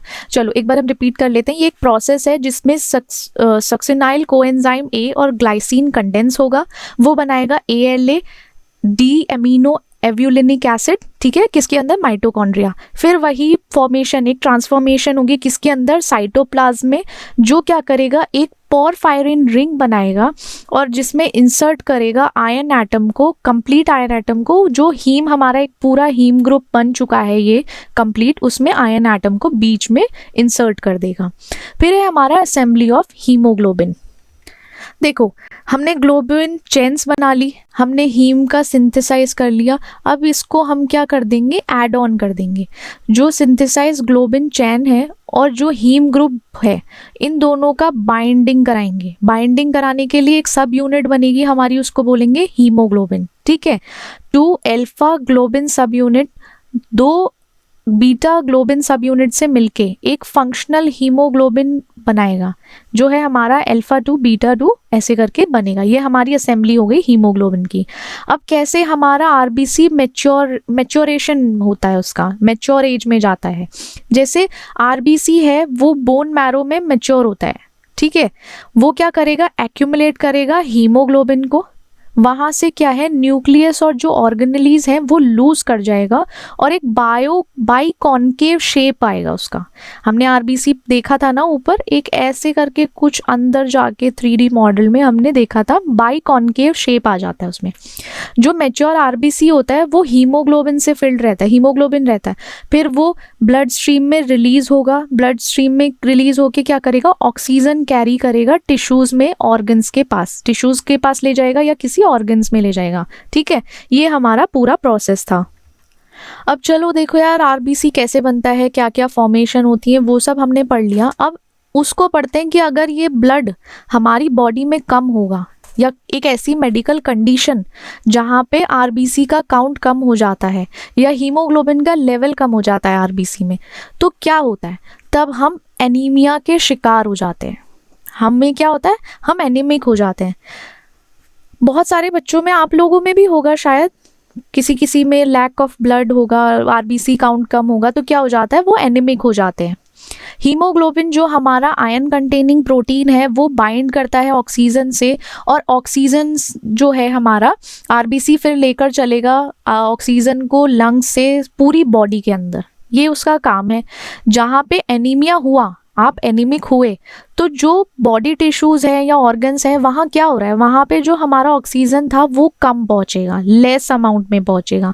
फिर हाँ, कुछ लोगों को होता है ना कि कुछ लोग बहुत ज़्यादा थकान महसूस करते हैं, वीकनेस रहती है, ब्रेथ में शॉर्टनेस हो जाती है, ये एनीमिक के सिम्टम है। आपको एनीमिया हो सकता है, तो सब लोग जाके ना चेक करा लेना एक बार कि आपको एनीमिया तो नहीं है। ये बहुत कॉमन है कि दिन में थकान रहती है, काम करने का मन नहीं रहता, ज़रा सा चढ़े, एक पॉइंट है। ठीक है, याद रखना कि एनीमिया ना हो, आप लोग एनीमिक ना हो। अभी तो बहुत छोटी एज है, बहुत आगे जाओगे आप लोग सब। ठीक है, ये टाइप्स ऑफ एनीमिया, एनीमिया में भी टाइप्स हैं। एक तो हमारा हीमोरेजिक एनीमिया है, haemolytic anaemia, anaemia due to decrease और डिफेक्टिव आरबीसी प्रोडक्शन। या तो आरबीसी का प्रोडक्शन कम हो जाए हमारा, या फिर डिफेक्ट आने लगे आरबीसी में। वो 3 वजह से होता है। या तो आयरन की डेफिशिएंसी का हो गई, आपके अंदर आयरन की कमी हो गई तो एनीमिया होगा। विटामिन्स, किसी विटामिन की डेफिशिएंसी हुई तो भी एनीमिया हो सकता है। एप्लास्टिक एनीमिया भी हो सकता है। ठीक है, पहला पॉइंट है हमारा हीमोरेजिक अनीमिया। ये क्या होता है, जब कभी भी हमें कोई इंजरी होती है, सर्जरी हुई, कभी इंटरनल ब्लीडिंग हुई, उसके टाइम क्या होता है, हम ब्लड लॉस करते हैं। कभी भी जब आपकी बॉडी से ब्लड लॉस होगा, कहीं ना कहीं आपको हीमोरेजिक अनीमिया हो सकता है। जैसे कि कभी एग्जाम्पल के तौर पे ले लो आप, अल्सर हो गया, ट्यूमर्स हो गए, या मोस्टली गर्ल्स में मेंस्ट्रुअल ब्लीडिंग जब होती है उस टाइम पे क्या होता है, तब भी वो एनीमिक हो जाती हैं गर्ल्स। ठीक है, हीमोलाइटिक एनीमिया में क्या होता है, pre mature destruction of RBC, मतलब आरबीसी का ना मैच्योर नहीं हो पाते, प्री मैच्योरली ही डिस्ट्रक्शन हो जाता है, वो मतलब डिस्ट्रॉयड हो जाते हैं। या तो कोई ऐसी आपने जेनेटिक हो सकता है, ये एक तरीके से इनहेरिट करिए कोई कंडीशन, ठीक है, जिसमें सिकल सेल एनीमिया है, थैलेसीमिया है, या ऑटो इम्यून डिसीज भी हो सकती है आपको किसी इन्फेक्शन की वजह से, या कोई मेडिकेशन ऐसी है जो आप मेडिसिन ले रहे हो। इसलिए कहते हैं हमेशा डॉक्टर के थ्रू ही प्रिस्क्राइब की हुई मेडिसिन ले। कभी कभी क्या होता है ना, वो मेडिकेशन भी कहीं ना कहीं हमें एनीमिक कर देती हैं। फिर आता है एनीमिया ड्यू टू डिक्रीज और डिफेक्टिव आरबीसी प्रोडक्शन। कभी कभी क्या होता है, हमारा आरबीसी ना कभी कम हो जाता है, कभी डिस्ट्रॉय हो गया, कभी आरबीसी सही से बन ही नहीं पाया। ये ना देखो, कभी इसलिए बोलते हैं न्यूट्रिएंट्स लिया करो, न्यूट्रिएंट्स पूरे लेने चाहिए।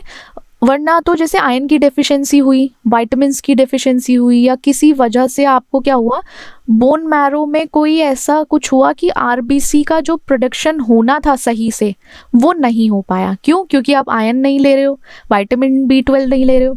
और देखो भाई, फास्ट फूड मत खाया करो ज़्यादा। आई एम नॉट सेइंग कि ठीक है मज़े मज़े के लिए खा लिया, बट फास्ट फूड में इतने न्यूट्रिएंट्स नहीं है। न्यूट्रिएंट्स वाली चीज़ें खाया करो, एनीमिक हो सकते हो, आपकी ही रेड ब्लड सेल में कुछ गड़बड़ आ सकती है। ठीक है, जैसे कि आयरन डेफिशिएंसी एनीमिया एक कॉमन फॉर्म हो गया इस टाइम, जब हम हमारा डाइट इनटेक प्रॉपर नहीं होता, या फिर आयरन हमारे में एब्जॉर्व नहीं हो पाता, या ब्लड लॉस हो गया हो, तब आयरन की डेफिशिएंसी हो सकती है। विटामिन डेफिशिएंसी जो होती है एक तरीके से, B12 विटामिन बहुत देखा जाता है कि बहुत कम हो गया है, या फॉलिक एसिड भी बोल सकते हो। वो क्या करता है, आरबीसी ना इम्पेयर्ड स्टेज में आ जाते हैं, उनका प्रोडक्शन जो होता है वो प्रॉपर नहीं होता। प्रेनिशियस एनीमिया, इस एनीमिया में क्या होता है, एक स्पेसिफिक टाइप का होता है विटामिन B12, जिसकी वजह से अगर आप उसकी डेफिशिएंसी हो जाए, उससे क्या होता है, इंट्रिक्सिक फैक्टर है एक, वो उसकी हो जाएगा, डेफिशिएंट होगा, B12 भी होगा। और B12 ना एब्जॉर्प्शन के लिए बहुत ज़रूरी है, अगर कोई चीज़ न्यूट्रिएंट एब्जॉर्ब करना है उसके लिए B12 ज़रूर है। एप्लास्टिक एनीमिया क्या होता है, एक रेयर कंडीशन है जिसमें क्या होता है, बोन मैरो हमारी उसका सिस्टम फेल हो जाता है क्या करने के लिए, प्रोड्यूस आरबीसी को, WBC को, या प्लेटलेट्स। ये हमारा एप्लास्टिक एनीमिया में आता है।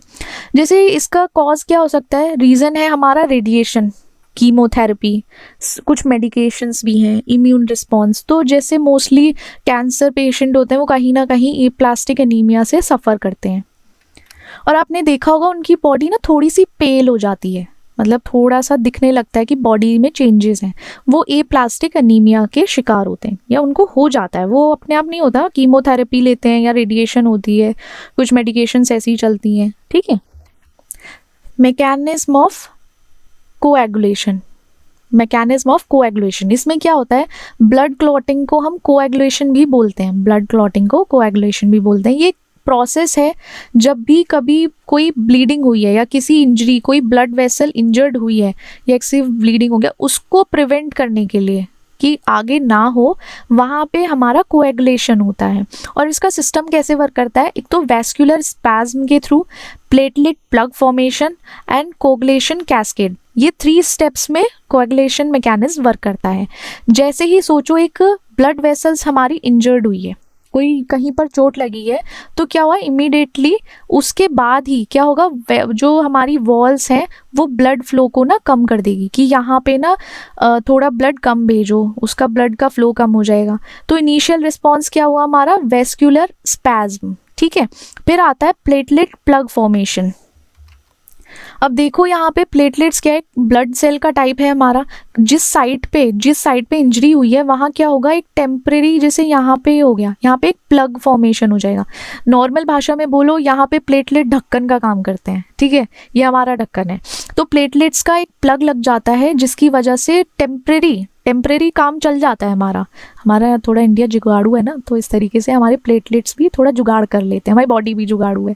फिर क्या करेगा, प्लेटलेट्स जो है एक केमिकल रिलीज करेगा, एक अट्रैक्शन फैक्टर रिलीज करेगा, कि जहाँ पे, मतलब अट्रैक्शन फैक्टर नहीं है ब्रो, यहाँ पे क्या है, अट्रैक्ट करेगा दूसरी प्लेटलेट्स को, जो दूसरी साइड्स हैं वहाँ अट्रैक्ट करेगा, और कहेगा कि यहाँ पे आके रीएनफोर्स हो जाओ। वो अपनी प्लेटलेट्स की आर्मी को और लेकर आएगा कि यहाँ पे हो जाओ, ये इंजर्ड साइट है। फिर वहाँ पे कोगुलेशन कैस्केड शुरू होगा। इसमें क्या है, ये इस स्टेप में एक कॉम्प्लेक्स बायोकेमिकल रिएक्शन होगा, जिसमें क्या होगा, क्लॉटिंग फैक्टर्स रिलीज होंगे, जो प्रोटीन्स हैं ब्लड प्लाज्मा में वो रिलीज आउट होते हैं। कैसे, हमारा जो कैस्केड है ना, जैसे हमारे क्लॉटिंग फैक्टर्स होंगे वो इनिशिएट करेंगे अपनी साइड से, और जो एक्सपोज टिश्यू है, जो खुला हुआ है टिश्यू इंजरी साइट पे, वहाँ जाके एक सीरीज की तरह काम करते हैं। क्लॉटिंग फैक्टर्स उसमें जाके इन्वॉल्व होते हैं, एक एक करके वहाँ काम करना शुरू करते हैं, जिससे कि जो इंजरी साइट है वो कवर हो जाए। ये 2 पाथवेज हैं, एक हमारा इंट्रिंसिक पाथवे है और एक्सट्रिंसिक पाथवे। देखो ये पाथवे ज़रूर याद रखना, ये बहुत ज़्यादा इम्पॉर्टेंट है। ठीक है, इम्पॉर्टेंट है, जैसे कॉमन पाथवे भी बोल सकते हो, बट याद रखने के लिए ज़रूरी है ये। ये जो दोनों पाथवे है ना, इंट्रिंसिक पाथवे, एक हमारी डैमेज ब्लड वेसल्स है, ये कोई वेसल वॉल डैमेज हुई है, हमें यहाँ पे ये जो फैक्टर्स लगाने हैं, ये फैक्टर्स जो आएंगे वर्क करेंगे, वो क्या करेंगे, ये क्लॉटिंग फैक्टर्स हैं सारे, ठीक है, ये एक्टिवेट करेंगे एक्स फैक्टर को, मेन जो हमें एक्टिवेट कराना है एक्स फैक्टर इसमें, ठीक है, फैक्टर एक्स को। इंट्रिंसिक पाथवे में जो फैक्टर्स रिस्पॉन्सिबल होते हैं वो हमारा 12th फैक्टर होता है, 11th फैक्टर होगा, 9th फैक्टर होगा और हमारा 8th फैक्टर होगा, ठीक है। और ये अल्टीमेटली किसको एक्टिवेट करेंगे, फैक्टर एक्स को, एक्स फैक्टर को, ठीक है। एक्सट्रिंसिक में क्या होगा, कोई ट्रॉमा हुआ, ये ना सेल के बाहर होगा, एक्सट्रिंसिक पाथवे तब फॉलो करेगा जो हमारी ब्लड वेसल्स हैं या फिर कोई उसके बाहर एक टिश्यू है, ये टिश्यू डैमेज हुआ है तब जाके होगा। इसमें क्या होगा, इसमें हमारा टिश्यू फैक्टर कौन सा रिलीज होगा, 3rd फैक्टर रिलीज होगा।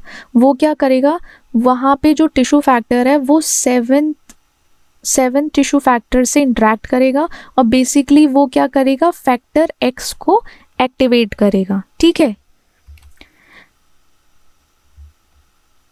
देखो ये प्रोसेस थोड़ा सा अलग है, सिर्फ फैक्टर एक्स तक अलग है, उसके बाद दोनों में इंट्रिंसिक एक्सट्रिंसिक में एक ही फैक्टर कॉमन पाथवे ही फॉलो होगा, ठीक है, क्लॉट फॉर्म करने के लिए।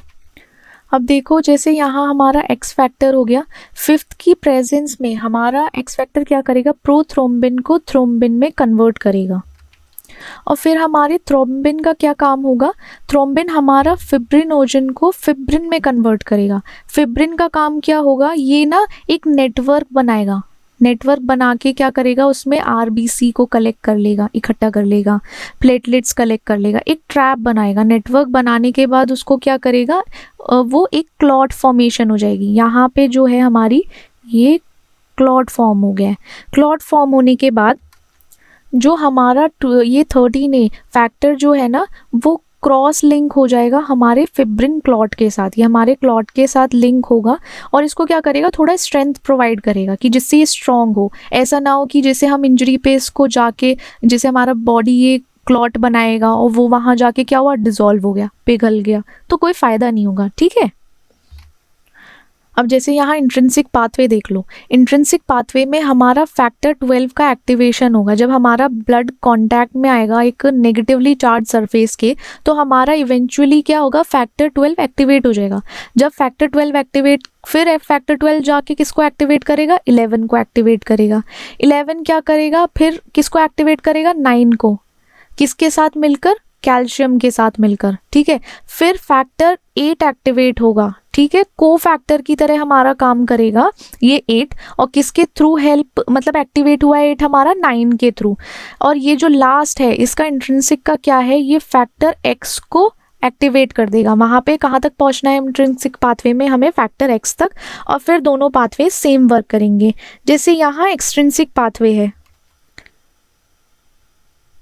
अब जैसे यहाँ हमारा एक्सट्रिंसिक फैक्टर था, वो हमने बताया कि एक्स्ट्रा सेलुलर, जब कोई टिश्यू डैमेज होगा तभी ये पाथवे एक्टिवेट होगा, ठीक है। एक्सटर्नल ट्रॉमा हुआ, ब्लड एस्केप कर गया वेसल से एक तरीके से, तो जो हमारा पहला है रिलीज ऑफ टिश्यू फैक्टर, जो फैक्टर 3 है वो कैसे रिलीज होगा, कोई टिश्यू डैमेज हुआ वहाँ पे क्या रिलीज होगा, हमारा फैक्टर 3। फिर फैक्टर जो हमारा 7 है वो कैसे एक्टिवेट होगा, एक कॉम्प्लेक्स फॉर्म करेगा हमारा टिश्यू फैक्टर, वो एक्टिवेट करेगा हमारे टिश्यू 7 को, वो फैक्टर 7 को। फैक्टर 7 फिर हमारा क्या करेगा, 7 कॉम्प्लेक्स बनाएगा, ये सब कॉम्प्लेक्स बना के दूसरे को एक्टिवेट करते हैं, फिर 7 एक्टिवेट करेगा लास्ट फैक्टर एक्स को। क्या एक्टिवेट हुआ है, एक्स, लास्ट में जो हमारा एक्टिवेट करना है फैक्टर एक्स। फिर जो कॉमन पाथवे है वो सबका सेम है। जब हमारा फैक्टर एक्स एक्टिवेट हो गया, वो क्या कन्वर्ट करेगा, प्रोथ्रोम्बिन, फैक्टर 2 जो है वो कन्वर्ट करेगा प्रोथ्रोम्बिन को थ्रोम्बिन में, ठीक है। थ्रोम्बिन फिर कन्वर्ट करेगा फिब्रिनोजन को फिब्रिन में, ठीक है, थ्रोम्बिन का काम। फिर वो फिब्रिन क्या करेगा, एक नेटवर्क बनाएगा जैसे ब्लड सेल्स का, किससे, जब बनाने के बाद क्या फॉर्म करेगा, वहाँ पे वो क्लॉट फॉर्म करेगा। और फैक्टर 13 जो है वो एक्टिवेट करेगा एक स्टेबलाइज्ड फिब्रिन क्लॉट। जो फिब्रिन क्लॉट है कैसे बना, क्रॉस लिंकिंग फिब्रिन स्ट्रेंथ से, ठीक है। ये कॉमन पाथवे हो गया हमारा। देखो ये हमारा प्रोथ्रोम्बिन हो गया, प्रोथ्रोम्बिन थ्रोम्बिन को एक्टिवेट करेगा, मतलब कन्वर्ट हो जाएगा थ्रोम्बिन में। थ्रोम्बिन क्या करेगा, फिब्रिनोजन को फिब्रिन में कन्वर्ट करेगा, और जो हमारा फिब्रिन होगा वो एक स्ट्रेंथन क्लॉट फॉर्म करेगा, किसके लिए, उस इंजरी साइट के लिए। किस फैक्टर के थ्रू, 13th फैक्टर एक्टिवेशन के थ्रू। ठीक है, ऐसे याद रखना, फॉर्मेशन ऑफ फिब्रिन मैश। ठीक है, ये जो हम पढ़ेंगे इसमें क्या होता है, थ्रोम्बिन कन्वर्ट करता है फिब्रिनोजन को फिब्रिन में। ठीक है, एक ब्लड प्रोटीन को दूसरे ब्लड प्रोटीन में कन्वर्ट करता है। ठीक है, फिब्रिन क्या करेगा, वीव मतलब एक प्लेटलेट्स का प्लग बुनेगा, एक बनाएगा, जिससे कि एक स्टेबल मैश रहे, एक नेटवर्क रहे, एक प्रॉपर हमारा ऐसे करके नेटवर्क बना रहे। उसमें क्या होगा, उसमें आरबीसीज और प्लेटलेट्स ट्रैप रहती हैं, बंद रहती हैं, बना दिया, जाल बुनता है ये एक तरीके से।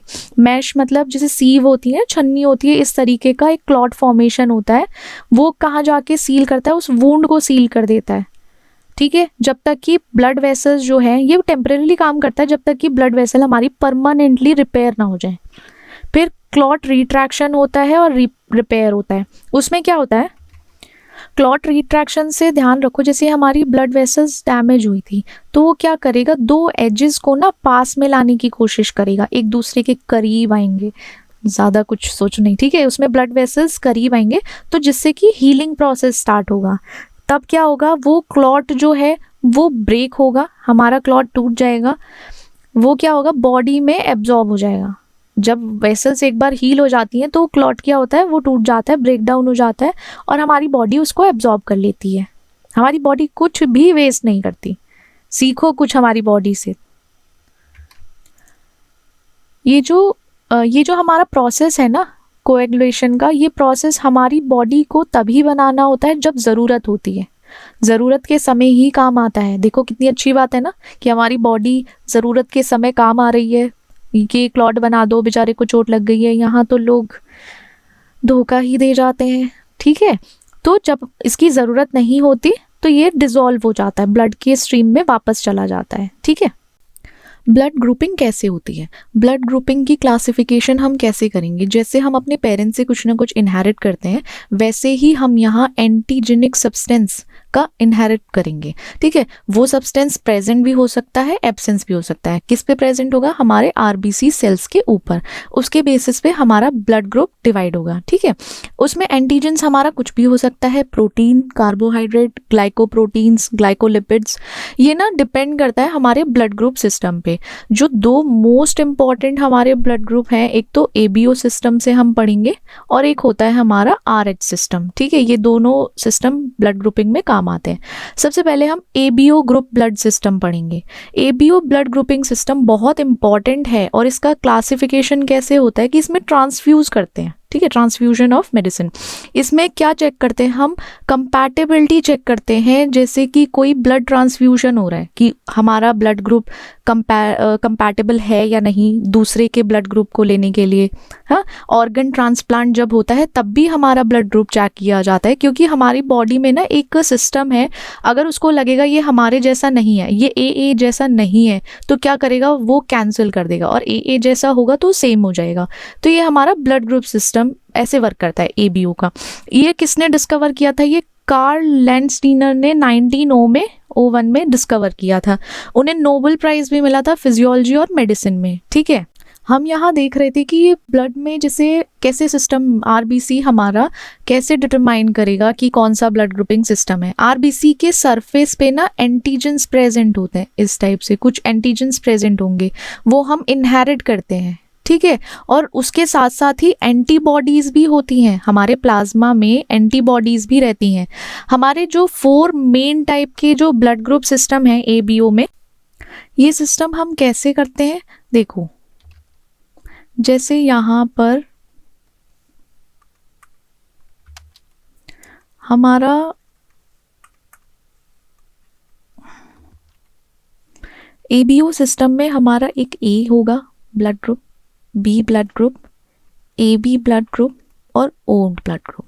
इसमें क्या होता है, ये हमारा डिपेंड करता है जो हम इनहेरिट करेंगे जीन्स, उसके एंटीजन कौन सा प्रेजेंट होगा। जैसे यहाँ ए ब्लड ग्रुप पे कौन सा एंटीजन प्रेजेंट है, बी पे कौन सा प्रेजेंट है। ठीक है, और हमारे प्लाज्मा में क्या होता है, प्लाज्मा में हमारी एंटीबॉडीज प्रेजेंट होती हैं।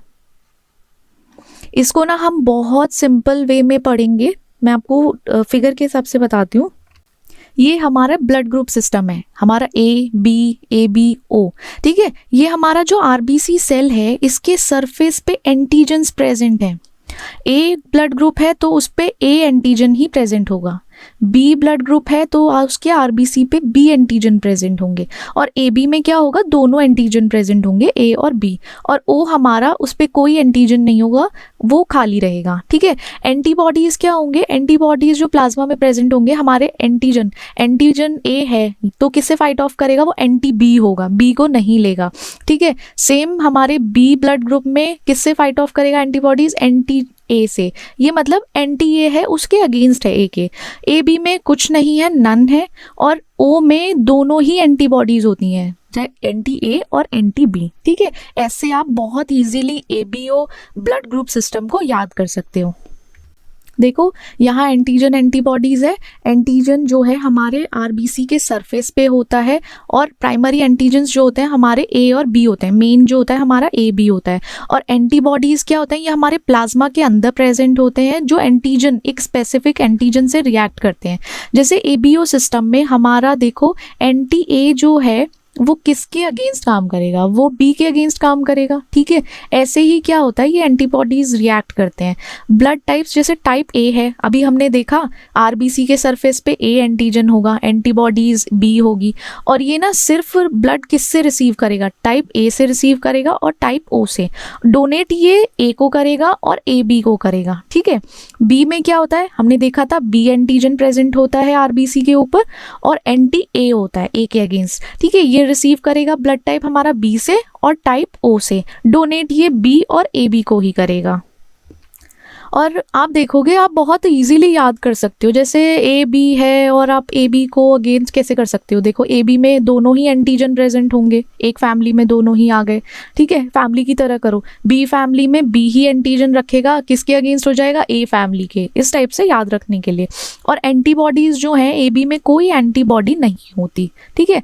और यूनिवर्सल रेसिपिएंट है, ये कहता है भाई मैं तो सबको सबसे रिसीव करूंगा, मुझे तो तुम जैसे वो आते हैं ना हमारे घर पे मेहमान आते हैं हमको पैसे देते हैं, तो ये कहता है मुझे कोई फर्क नहीं पड़ता, मुझे बेइज्जती भी महसूस नहीं होती, मैं तो ले लूंगा, कुछ भी रिसीव कर लूंगा। ये तो ये ना ब्लड सब टाइप के ब्लड से रिसीव कर लेता है। लेकिन जब देने का काम आता है ना ए बी का, भाई ये पीछे हट जाता है, कहता है मैं तो अपनों को ही दूंगा, मैं तो सिर्फ ए बी को ही डोनेट करूंगा। ओ है हमारा महान दयावान, ये हमारे दयालु वो दानवीर हैं, ये क्या करते हैं, सबको क्या करते हैं, डोनेट करते हैं। उसको कहता है मुझे कुछ नहीं चाहिए, मैं तो सिर्फ अपनों से ही ले सकता हूँ, लेकिन मैं दूंगा सबको, ठीक है, डोनेट सबको कर दूंगा, लेकिन सबसे नहीं लूंगा, ठीक है। इसकी एक क्वालिटी है। एंटीबॉडीज क्या है, एंटीबॉडीज इसमें ए भी होती है, एंटी ए और एंटी बी भी होती है। देखो ये चार्ट है, इस चार्ट से याद रखो एंटीजेंस कौन से प्रेजेंट होते हैं, ठीक है, टाइप ए बी, और इन पे कौन कौन से एंटीजेंस प्रेजेंट होते हैं और कौन सी एंटीबॉडीज होती हैं। याद रखो कि ए है तो इसका एंटी बी होगा, बी है तो एंटी ए होगा, और ए बी एंटीजन है तो कोई एंटीबॉडी नहीं होगा। यहाँ कोई एंटीजन नहीं है तो एंटीबॉडी ए बी होगा।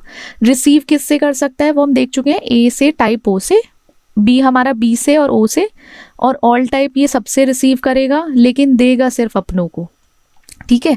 टाइप ओ जो है वो सिर्फ ओ से ही रिसीव करेगा और दे सकता है वो सबको, ऑल ब्लड टाइप को। देखो ये जो हमारा चार्ट हमने देखा है ना, इस टेबल को बहुत आप याद कर सकते हो, इजीली याद कर सकते हो, क्योंकि ये बहुत इंपॉर्टेंट है ब्लड ग्रुपिंग में, ठीक है, ब्लड ग्रुपिंग में इंपॉर्टेंट है। इससे ना कभी भी जब ब्लड ट्रांसफ्यूजन होगा आप कंपैटिबिलिटी चेक कर लोगे कि ए की कंपैटिबिलिटी किसके साथ है। कभी ये कुछ एंटीबॉडीज़ तो नहीं प्रोड्यूस करेगा, हमारा पर्टिकुलर स्पेसिफिक एंटीजन ही है। कभी बॉडी को लगे कि ये कोई फॉरेन पार्टिकल है, इन्फेक्शन है, तो उससे फाइट ऑफ ना करने लगे। तो ब्लड ट्रांसफ्यूजन के टाइम पे ये हमें पता होना चाहिए एबीओ सिस्टम में, ठीक है। इसमें हम पढ़ेंगे क्लिनिकल सिग्निफिकेंस में कि हमारा क्लिनिकली जैसे हम पेशेंट्स में देखा जाए या फिर कभी भी हम बेबी और ब्लड ग्रुप सिस्टम क्यों ज़रूरी है। सबसे पहला है हमारा ब्लड ट्रांसफ्यूजन। ब्लड ट्रांसफ्यूजन जब करते हैं तो कंपैटिबिलिटी क्यों चेक करते हैं। अगर हमारा ब्लड कंपैटिबल नहीं है जब ब्लड ट्रांसफ्यूजन हो रहा है तो वो क्या करेगा, एडवर्स रिएक्शन कर सकता है एक हमारा, ठीक है, और उसको प्रिवेंट करने के लिए वो ना हो, इसलिए हमें कंपैटिबिलिटी चेक करनी पड़ती है।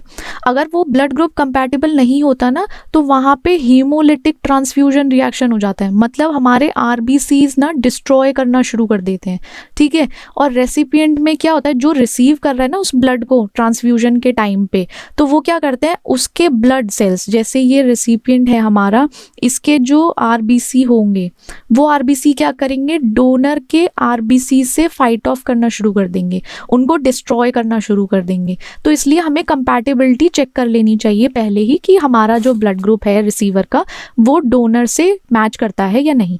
एक हमारे यूनिवर्सल डोनर और रेसिपिएंट कैसे हैं, कौन कौन है। देखो, यूनिवर्सल डोनर तो हमारा ओ है, नेगेटिव ब्लड ग्रुप है, क्योंकि इसमें क्या होता है, एंटीजन्स नहीं प्रेजेंट होते हैं, ये फाइट नहीं करता, इजीली एक्सेप्टेबल है, इसलिए यूनिवर्सल डोनर माना गया है हमारा ब्लड ग्रुप कौन सा, ओ।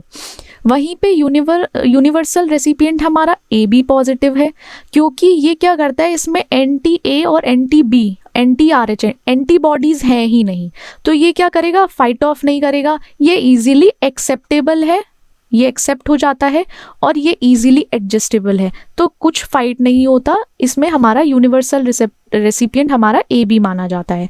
ऑर्गन ट्रांसप्लांट में क्या होता है, कंपैटिबिलिटी हम इसलिए चेक करते हैं, हमारा जो ऑर्गन अगर ब्लड ग्रुप नहीं कंपैटिबल होगा ना, तो ट्रांसप्लांट के टाइम पे रिजेक्ट कर देगा, कोई भी ऑर्गन होगा उसको रिजेक्शन हो जाएगा, रिजेक्शन मिल जाएगा कि नहीं भाई ये हमारे मैच का नहीं है, इसको रिजेक्ट कर दो। हमारी बॉडी अपने आप काम करती है। जैसे कि टाइप ए ब्लड ग्रुप है, वहाँ पे क्या होता है, वो किससे ऑर्गन ले सकता है, सिर्फ टाइप ए और टाइप ओ डोनर से ही ऑर्गन्स रिसीव कर सकता है। इसलिए हमें जो RH ABO blood group system है ये पता होना चाहिए, क्योंकि जब पेशेंट्स में ब्लड ट्रांसफ्यूज होगा तब भी ज़रूरी है, और ऑर्गन ट्रांसप्लांट होगा तब भी बहुत ज़रूरी है, ठीक है। और RH फैक्टर क्या है, RH भी हमारा एक ब्लड ग्रुपिंग सिस्टम है, जो किसने, रीसिस ब्लड ग्रुप सिस्टम बनाया था, known as rhesus blood group, ठीक है। RH की फुल फॉर्म आ सकती है, ठीक है, पता होनी चाहिए। ये ना सेकेंड कॉमन है, second most common blood group system है ABO सिस्टम के बाद। ये भी सेम दो लोगों ने एक्सपेरिमेंटेशन के टाइम पे डिटरमाइन किया था, एक तो कार्ल लैंडस्टीनर ने किया था और एक अलेक्जेंडर वीनर ने किया था। इन्होंने एक एक्सपेरिमेंट किया था ब्लड का, किसके, रीसस मंकी के ऊपर, जहाँ से इसको ये नाम मिला है, ठीक है, RH। और ये इसलिए इम्पॉर्टेंट है, जब भी कभी ब्लड ट्रांसफ्यूजन होगा मेडिसिन में या प्रेगनेंसी के टाइम पे, कुछ कंडीशंस ऐसी होती हैं कि अगर ये मैच नहीं करेगा तो वहाँ पे हार्मफुल इफेक्ट्स भी हो सकते हैं, कुछ हमारी बॉडी रिएक्ट कर सकती है, ठीक है, एडवर्स रिएक्शन हो सकता है वहाँ पर। RH में हमारे कौन कौन से कंपोनेंट्स प्रेजेंट होते हैं, देखो RH ना हमारे RBC के सरफेस पे एक एंटीजन प्रेजेंट होता है RH का, ठीक है, RH फैक्टर भी बोल सकते हो आप। और जो हमारा RH एंटीजन है जो मोस्ट सिग्निफिकेंट है वो D एंटीजन है। RH एंटीजन्स में एक तो D एंटीजन जो हमने इंपॉर्टेंट पढ़ा है, और कुछ अदर एंटीजन्स भी आते हैं, ठीक है। इसमें ना हम क्या पढ़ते हैं, D एंटीजन जो है इम्यूनोजेनिक होता है, और क्लिनिकली हम इसको बहुत इंपॉर्टेंट मानते हैं RH सिस्टम में। अदर एंटीजन्स भी हैं RH एंटीजन, जैसे CE, बट D जो है वो स्ट्रॉन्ग इम्यूनोजेनिसिटी प्रोवाइड करता है, उसकी वजह से हम D एंटीजन्स को ट्रिगर करते हैं, या फिर ये हमारा इनहेरिट होता है, ठीक है। RH स्टेटस कैसे होगा, RH स्टेटस हमारा RH पॉजिटिव भी हो सकता है और RH नेगेटिव भी हो सकता है। RH पॉजिटिव में प्रेजेंस ऑफ D एंटीजन, एक इंडिविजुअल है, एक ह्यूमन बीइंग है, उसमें क्या है, RBC के सरफेस पे D एंटीजन प्रेजेंट होगा, और अप्रॉक्सीमेटली 85% पॉपुलेशन का हमारा RH पॉजिटिव होता है। और वहाँ पे क्या होता है, RH नेगेटिव में एब्सेंस ऑफ D एंटीजन होता नहीं है, ठीक है, इसी वजह से वहाँ RH नेगेटिव लगता है। फॉर एग्जाम्पल जैसे D प्रेजेंट हुआ तो ये A positive, B positive blood group, और जहाँ AB like D antigen present नहीं होगा वहाँ A नेगेटिव और या B नेगेटिव इस तरीके से काम करेगा। देखो भाई, ये सिर्फ 15% पॉपुलेशन में है। आप सब कमेंट्स करके बताओ आपका कौन सा, आप 15% पॉपुलेशन में आते हो RH के, या फिर आप 85% पॉपुलेशन में आते हो। देखो मैं तो बहुत कॉमन हूँ, मैं तो 85% में आती हूँ। आप लोग बताइए आप कौन कौन से परसेंटेज की पॉपुलेशन में आते हो, ठीक है। अब इसका रेलेवेंस पढ़ेंगे कि हमारा क्लिनिकली RH सिस्टम क्यों इम्पॉर्टेंट है। देखो ब्लड ट्रांसफ्यूजन के टाइम पे भी इम्पॉर्टेंट होता है कि RH अगर कंपैटिबल नहीं होगा हमारा तो हीमोलिटिक रिएक्शन दे सकता है, वो RBC को डिस्ट्रॉय कर सकता है, डोनर RBC को, ठीक है। और RH नेगेटिव में क्या होता है कि RH positive blood group receive नहीं करेगा, क्योंकि हमारा क्या होता है जो इम्यून सिस्टम है वो एंटी डी एंटीबॉडीज प्रोड्यूस करने लगता है।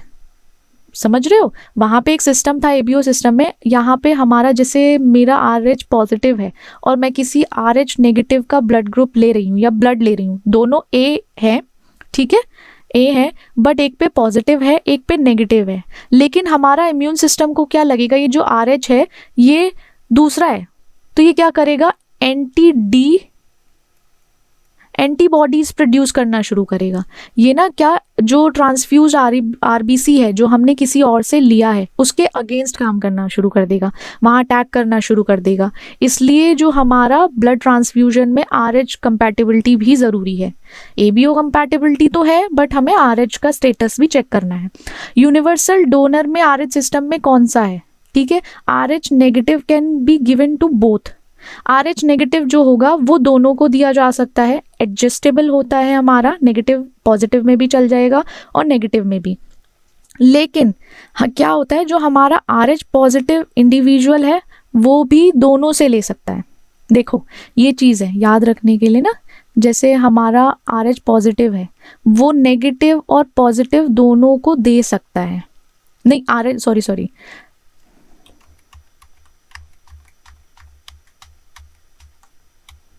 हमारा जो RH नेगेटिव है ना वो किसको डोनेट करेगा, पॉजिटिव को भी और नेगेटिव को भी।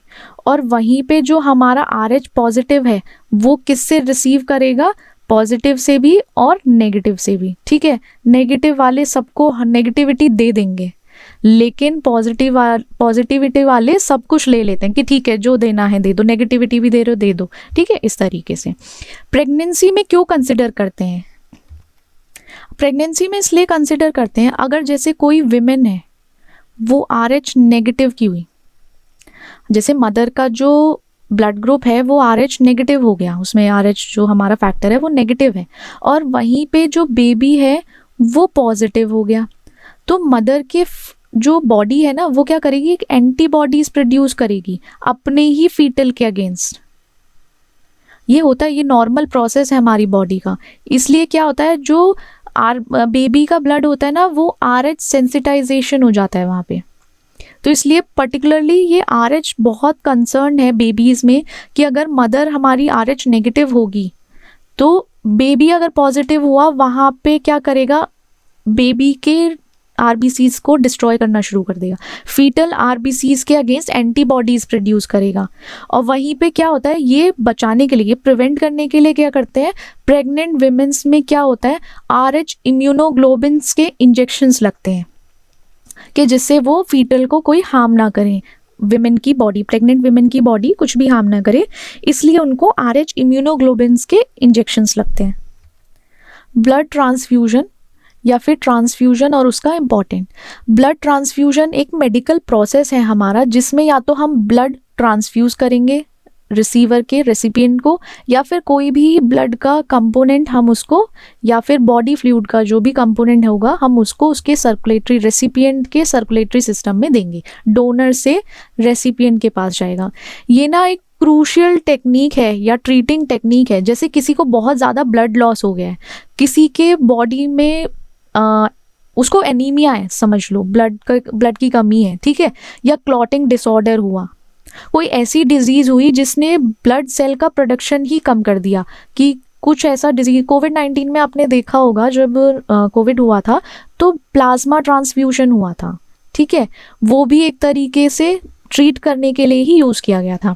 हमारे ब्लड ट्रांसफ्यूजन कैसे हो सकते हैं, एक तो या तो पूरा होल ब्लड को ही ट्रांसफ्यूज किया गया पूरा, या फिर पर्टिकुलर RBC का ट्रांसफ्यूजन हुआ कि हम RBC को ही ट्रांसफ्यूज करेंगे, प्लेटलेट्स ट्रांसफ्यूजन हुआ, किसी भी डिजीज़ के अगेंस्ट अगर कर सकते हैं प्लेटलेट्स ट्रांसफ्यूजन, प्लाज्मा का ट्रांसफ्यूजन भी होता है, बहुत सारे आजकल PRP चल रहा है, बहुत सारी चीज़ें चल रही हैं जहाँ आप प्लाज्मा ट्रांसफ्यूजन देख सकते हो। क्रायो प्रेसिपिटेट ट्रांसफ्यूजन है, ठीक है, ये अलग है। तो ये आप कॉमनली हम ये 3-4 देख सकते हैं, ठीक है, बहुत कॉमन है। हम इसके बारे में पढ़ेंगे कि पूरा ब्लड कैसे ट्रांसफ्यूज करते हैं, होल ब्लड ट्रांसफ्यूजन कैसे होता है। तो यहाँ पे जो हमारा ब्लड का पूरा कंपोनेंट्स है, ये बहुत कॉमन, मतलब इतना ज़्यादा कॉमन नहीं है आज के टाइम पे, और क्योंकि ना ये सेफ़ भी नहीं है, एफिशिएंट भी नहीं है। कभी कभी क्या होता है, हमारी बॉडी ना रिएक्ट कर सकती है इसके अगेंस्ट, एडवर्स रिएक्शन के चांसेस ज़्यादा होते हैं इसमें, होल ब्लड ट्रांसफ्यूजन में। आरबीसी क्या होता है, कॉन्सेंट्रेटेड आरबीसी लेते हैं, उसको ना एनीमिया, जिसको आरबीसी सेल्स की कमी होती है, उसके बॉडी में नहीं होता, तब लेते हैं। या तो जैसे उसको ब्लड लॉस हुआ हो या हीमोग्लोबिनोपैथीज हो, तब देते हैं आरबीसी ट्रांसफ्यूजन। अब आते हैं प्लेटलेट्स ट्रांसफ्यूजन। प्लेटलेट्स ट्रांसफ्यूजन हमारे ब्लड क्लॉटिंग के टाइम पे बहुत असेंशियल है। या तो जैसे आप सोचो किसी के प्लेटलेट काउंट्स कम हो गए, जैसे एक तो कभी कभी होता है ना कि कैंसर में ल्यूकेमिया हो गया या कीमोथेरेपी के टाइम पे ना प्लेटलेट्स काउंट कम हो जाता है, तो तब प्लेटलेट्स ट्रांसफ्यूजन होता है। प्लाज्मा ट्रांसफ्यूजन में क्या होता है, हमारे जो ब्लड में एक ना लिक्विड पार्ट है, वो प्रोटीन कंटेन करता है, उसके अंदर प्रोटीन भी होते हैं, क्लॉटिंग फैक्टर्स भी होते हैं। वो किस लिए यूज़ करते हैं, हम उनको क्लॉटिंग डिसऑर्डर हुआ है किसी को, उसको ट्रीट करने के लिए यूज़ कर सकते हो, या जो हमारे ब्लड का वॉल्यूम कम हो गया था उसको रीस्टोर करने के लिए आप प्लाज्मा ट्रांसफ्यूजन यूज़ कर सकते हो। फिर है हमारा क्रायो प्रेसिपिटेट ट्रांसफ्यूजन।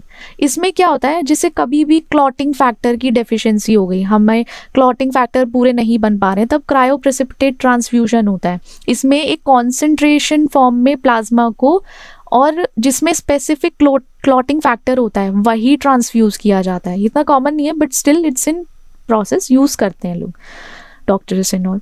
कंपैटिबिलिटी और सेफ्टी। कंपैटिबिलिटी और सेफ्टी, जैसे कंपैटिबल है या नहीं, वो सेफ है, कहीं उसको एडवर्स रिएक्शन तो नहीं होगा, ठीक है। कंपैटिबिलिटी टेस्टिंग में क्या होता है, जो हमारा ब्लड टाइप है उसको क्रॉस मैच कराया जाता है। क्रॉस मैच के टेस्ट होते हैं जिसमें जो हमारा डोनर ब्लड है उसको डोनर ब्लड मैच कराया जाता है रेसिपिएंट से। वो इसलिए मैच कराते हैं, कभी कभी ना एडवर्स रिएक्शन हो जाता है अगर मैच नहीं किया। ट्रांसफ्यूजन रिएक्शन भी कभी कभी होता है, किसी किसी को ट्रांसफ्यूजन के टाइम पे फीवर आ जाता है, माइल्ड फीवर, हाइव्स या एनाफिलैक्टिक शॉक्स में जा सकता है। तो ये ना मेटिकुलस टेस्टिंग है, प्रोटोकॉल है, ये प्रोटोकॉल फॉलो करना पड़ता है कि कोई रिस्क ना हो, किसी भी जो डोनर से रिसीवर में जा रहा है, जो ले रहा है, उसको कोई हार्म ना हो। इसलिए कंपैटिबिलिटी और सेफ्टी चेकअप है, प्रोटोकॉल्स फॉलो करने के लिए। Significance of transfusion. ट्रांसफ्यूजन क्यों इम्पॉर्टेंट है, जब हमारा ब्लड लॉस हुआ है उसको रिप्लेस करने के लिए हमें ब्लड की ज़रूरत होती है। जैसे कभी भी सर्जरी होती है, वहाँ पे वो ब्लड मांगते हैं कि आपका कौन सा ब्लड ग्रुप है, तो आप उनको डोनेट करोगे, तो वो यूज़ करते हैं सर्जरी में, ठीक है। ऐसी ट्रॉमास में कभी भी इंजरी हो जाती है, तो हम एक ब्लड का वॉल्यूम मेंटेन करने के लिए या शॉक में या ऑर्गन फेलियर से बचाने के लिए हम क्या करते हैं, रिप्लेस करते हैं ब्लड को, ठीक है, तब ट्रांसफ्यूशन होता है। ट्रीटमेंट ऑफ एनीमिया, जब किसी को आरबीसी का कंसंट्रेशन कम हो जाता है उसकी बॉडी में, कोई डिजीज़ है या ब्लड लॉस हो गया, कभी कभी बोन मैरो जब फेलियर हो जाती है ना, तब भी एनीमिक हो जाते हैं लोग, ठीक है। तो इसलिए आरबीसीज का ट्रांसफ्यूजन तब होता है। हीमोस्टेटिक सपोर्ट में क्या होता है कि हमारी जो प्लेटलेट्स हैं या प्लाज्मा ट्रांसफ्यूज कर रहे हैं, वो क्यों करते हैं, एक तो क्लॉटिंग जो हो रही है हमारे पेशेंट में उसको कंट्रोल कर सके, या फिर जो ब्लीडिंग हो रही है हमारे पेशेंट में उसको कंट्रोल कर सकें। इसलिए प्लेटलेट्स और प्लाज्मा ट्रांसफ्यूजन एसेंशियल है हीमोस्टेटिक सपोर्ट के लिए। इम्यून सिस्टम सपोर्ट में क्या होता है, इम्यूनोग्लोबिन्स होते हैं या WBC होते हैं, उनको हम ट्रांसफ़र करते हैं किस में, पेशेंट्स में, जिससे कि जिसमें भी इम्यून डेफिशिएंसी है, फाइट ऑफ नहीं कर सकता है इम्यून सिस्टम, उसका थोड़ा कम है किसी भी इन्फेक्शन से, तब ये इम्यूनोग्लोबुलिन या WBC का ट्रांसफ़र होता है इम्यून सिस्टम में। Correction of blood component imbalance, जैसे कभी कभी क्या होता है हमारे ब्लड के कंपोनेंट्स में ना, प्लाज्मा में या इलेक्ट्रोलाइट्स में ऊपर नीचे हो जाता है, अप्स एंड डाउन्स आ जाते हैं, कभी प्लाज्मा कम हो जाता है, ब्लड का वॉल्यूम गिर गया, या फिर कोई इलेक्ट्रोलाइट्स है, जैसे हमारी लिवर डिजीज़ होती है ना, लिवर डिजीज़ में इम्बैलेंस बहुत ज़्यादा होता है, तो हमें उसका ना ध्यान रखना चाहिए, तब हमें ट्रांसफ्यूजन की ज़रूरत पड़ती है, ठीक है। एक्सचेंज ट्रांसफ्यूजन, उसमें क्या होता है कि हमारे पेशेंट का जो ब्लड है या डोनर, उसको हम डोनर के ब्लड से रिप्लेस करते हैं। एक कुछ सीवियर केसेस में ऐसा होता है कि हीमोलिटिक डिजीज हो जाती है न्यूबॉर्न बेबी में, या पॉइजनिंग के टाइम पे होता है। हमारा जो ब्लड है, कभी देखो एक न्यूबॉर्न बेबी है, वो क्या कर रहा है, फाइट ऑफ कर रहा है अपने ही ब्लड के अगेंस्ट, लाइक हीमोलिटिक डिजीज हो गई उसको, तब उसमें एक्सचेंज होता है, ट्रांसफ्यूजन, उसमें ना ब्लड ग्रुप चेंज कर देते हैं, जो उसको सूट करता है वो उसमें ट्रांसफ्यूज करते हैं। पॉइजनिंग के टाइम पे भी होता है। डिसऑर्डर्स ऑफ ब्लड, ब्लड में भी बहुत सारे डिसऑर्डर्स हो जाते हैं, आरबीसी में, डब्ल्यूबीसी में, प्लेटलेट्स में, प्लाज्मा में। तो हम वो सब देखें कौन कौन से कॉमन डिसऑर्डर्स हैं। एनीमिया हो जाता है एक हमारा, सबसे पहले एनीमिया। एनीमिया में क्या होता है, हमारा आरबीसी जो है उसका काउंट कम हो जाएगा या हीमोग्लोबिन कम होगा। जब ये कम हो जाएगा ना, तो इसका डायरेक्टली प्रोपोर्शनल है ये हमारे ऑक्सीजन ट्रांसपोर्ट के रिडक्शन से। हमारा ऑक्सीजन ट्रांसपोर्ट रिड्यूस हो जाएगा और हमारी ऑर्गन्स में या टिश्यूज़ में ऑक्सीजन नहीं पहुंच पाएगी। ये किस वजह से होता है, या तो आयरन डेफिशिएंसी हो, ठीक है, आयरन डेफिशिएंसी की वजह से, विटामिन B12 की डेफिशिएंसी की वजह से, और कभी कभी क्या होता है, एक तो सिकल सेल एनीमिया, सेल्स जो हैं आरबीसी वो अपना सिकल शेप्ड में आ जाते हैं। हीमोलिटिक अपनी ही बॉडी फाइट करने लगती है जो भी ब्लड ग्रुप है या ब्लड से, हमारे आरबीसी से, तब एनीमिया डेवलप होता है। हीमोफीलिया, हीमोफीलिया में क्या होता है, हम ना इनहेरिट करते हैं अपने पेरेंट्स से, या फिर हमारे कुछ ऐसे जीन्स आ जाते हैं जहाँ पे ब्लीडिंग डिसऑर्डर हो जाता है। और किस वजह से, एक क्लॉटिंग फैक्टर की कमी से क्या होता है, ब्लीडिंग डिसऑर्डर। तो वो कौन सा फैक्टर है, हमारा 7th फैक्टर है, 7th फैक्टर या 9th फैक्टर। 7th फैक्टर जो है हमारा हीमोफीलिया ए करेगा और 9th फैक्टर हमारा हीमोफीलिया बी करेगा। इसमें क्या होता है, ये क्लॉटिंग फैक्टर मिसिंग होते हैं, तो जब मिस होंगे तो क्या होगा, वो ब्लीडिंग इनहेरिट करते हैं, तो बहुत लंबे समय तक या प्रोलॉन्ग टाइम पीरियड तक ब्लीडिंग होगा या जॉइंट डैमेज हो जाएंगे, तब वो कंडीशन आती है हीमोफीलिया की। जॉइंट डैमेज से आप समझ रहे हो क्यों, जॉइंट डैमेज अगर होगा तो क्या होगा, सेल का प्रोडक्शन नहीं होगा, तो इस तरीके से हीमोफीलिया की स्टेट डेवलप हो सकती है। थैलेसीमिया, ये भी हमारा इनहेरिटेड डिसऑर्डर है, हम इनहेरिट कर लेते हैं। उसमें क्या होता है, एबनॉर्मल हीमोग्लोबिन का प्रोडक्शन होता है या आरबीसी डिस्ट्रक्शन होता है। इसमें अल्फा बीटा टाइप के होते हैं, वो क्या करते हैं, ग्लोबिन चेन को, हमने देखा था ना अल्फा बीटा, वो ग्लोबिन चेन्स को इफेक्ट करते हैं। जैसे 2 ये अल्फा, 2 अल्फा और 2 बीटा से हमारा वो बना था ना ग्लोबिन चेन, वहाँ पे ये थोड़ा सा इसमें इफेक्ट आता है, उसकी वजह से थैलेसीमिया कॉज होता है।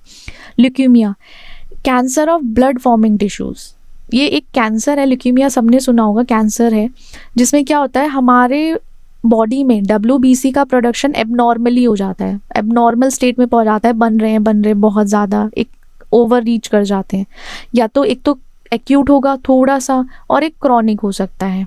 लिम्फॉइड एंड माइलॉइड, ये कंडीशंस एग्जिस्ट करती हैं। ल्यूकेमिया, लिम्फोमा, लिम्फेटिक सिस्टम में जब कैंसर होता है तो उसे लिम्फोमा बोलते हैं। उसमें जो लिम्फोसाइट्स हैं हमारे, उनका एबनॉर्मल अनकंट्रोल ग्रोथ हो जाती है, वो ना कंट्रोल नहीं कर पाते हैं, बढ़ते चले जाते हैं। इसमें हॉजकिंस और नॉन हॉजकिंस लिम्फोमा भी आता है, ठीक है।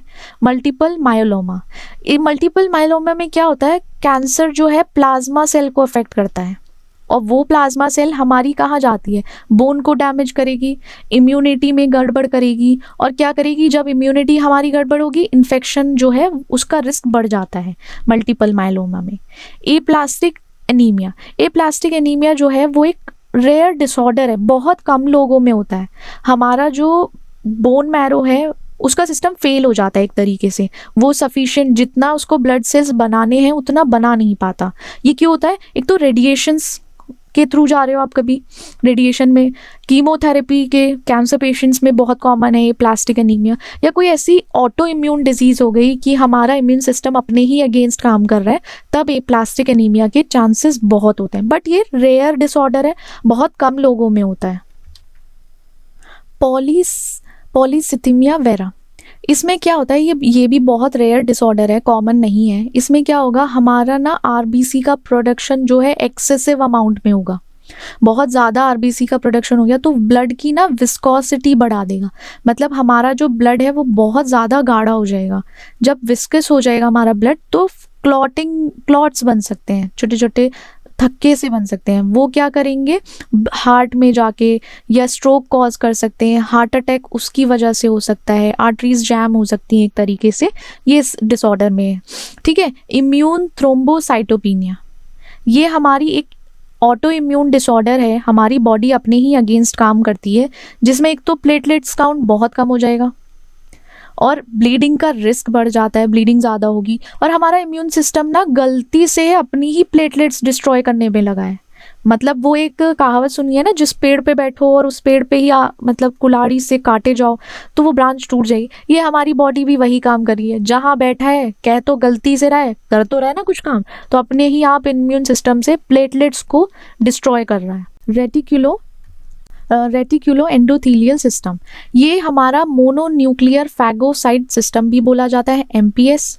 RES का एक ना नेटवर्क होता है सेल्स टिश्यूज का, एक प्रॉपर नेटवर्क है इन दोनों का। वो क्या करते हैं, इम्यून डिफेंस का काम करते हैं, किसी भी इन्फेक्शन के डिफेंस में या डिफेंड करते हैं, हमारे सिस्टम को मेंटेन करते हैं और वेस्ट को क्लियर करते हैं। एक ना इसका जैसे कैसे काम करेगा, फैगोसाइटिक सेल्स की तरह। फैगोसाइटिक सेल्स का यहाँ पे ना कुछ थोड़े छोटे छोटे सेल डिब्रीज है या फॉरेन पार्टिकल्स है, यहाँ से ये सेल आएगा, ये सेल आके क्या करेगा, ये इसको खा जाएगा, दे विल ईट। ये पैथोजेंस हो गया या सेलुलर डेब्रिस हो गया, उसको निकल जाएगा एक तरीके से, हमारा फैगोसाइट एनगल्फ कर लेगा। मेन सेल टाइप्स इसमें कौन कौन से रिस्पॉन्सिबल सेल टाइप है, monocyte, macrophages, dendritic sales and neutrophils. ये इंपॉर्टेंट है चारों, जो हमारे RES सिस्टम में काम करते हैं। मोनोसाइट सबसे हमारा लार्ज WBC है, जो कहाँ से आता है, बोन मैरो हमारी सबसे लार्ज जो WBC प्रोड्यूस करती है वो है मोनोसाइट। ये मैक्रोफेज और डेंड्रियाटिक सेल्स टिश्यूज में होता है, और वहीं पे मैक्रोफेज जो है हमारा, मैक्रोफेज टिश्यू रेजिडेंट है फैगोसाइट्स का। ये थोड़ा सा ड्राइव करता है किससे, मोनोसाइट से ही आता है। कहाँ, लिवर में पाया जाता है, लंग्स में, ब्रेन में, कनेक्टिव टिश्यूज में। इसका की फंक्शन क्या होता है, पैथोजेंस जो हैं, कोई हार्मफुल पैथोजेंस हैं उसको एंगल्फ कर लेता है, साइटोकाइंस को रिलीज कराएगा, इम्यून रिस्पॉन्स में कोऑर्डिनेट करता है। वहाँ हमारा डेंड्रियाटिक सेल है। डेंड्रियाटिक सेल्स का काम क्या होता है, डेंड्रियाटिक सेल्स में क्या होता है, एंटीजेंस प्रेजेंट होते हैं सेल पे। वो कहाँ से आते हैं, मोनोसाइट से या बोन मैरो से, एक तरीके से प्रोजेनिटर्स होते हैं। स्किन्स में प्रेजेंट होते हैं, लंग्स में, GI ट्रैक में। ठीक है, इनका काम क्या होता है, इम्यून रिस्पॉन्स प्रेजेंट करना या इम्यूनिटी दिखाना या इम्यून रिस्पॉन्स देना, किसके अगेंस्ट, जैसे कि कोई भी इन्फेक्शन है उसके अगेंस्ट। इसमें क्या होता है, एंटीजेंस टू T सेल्स, ये T सेल्स में प्रेजेंट करते हैं, मतलब इनिशिएट करते हैं एक तरीके से। हमारा न्यूट्रोफिल्स जो है, न्यूट्रोफिल्स WBC मतलब बहुत ज़्यादा अमाउंट में WBC प्रेजेंट होते हैं। उनके अंदर ना फैगोसाइटिक एबिलिटीज़ होती हैं, एनगल्फिंग प्रॉपर्टीज़ भी कह सकते हो आप। इन्नेट इम्यूनिटी, ये हमारा पहला first line of defence system कहते हैं, फर्स्ट।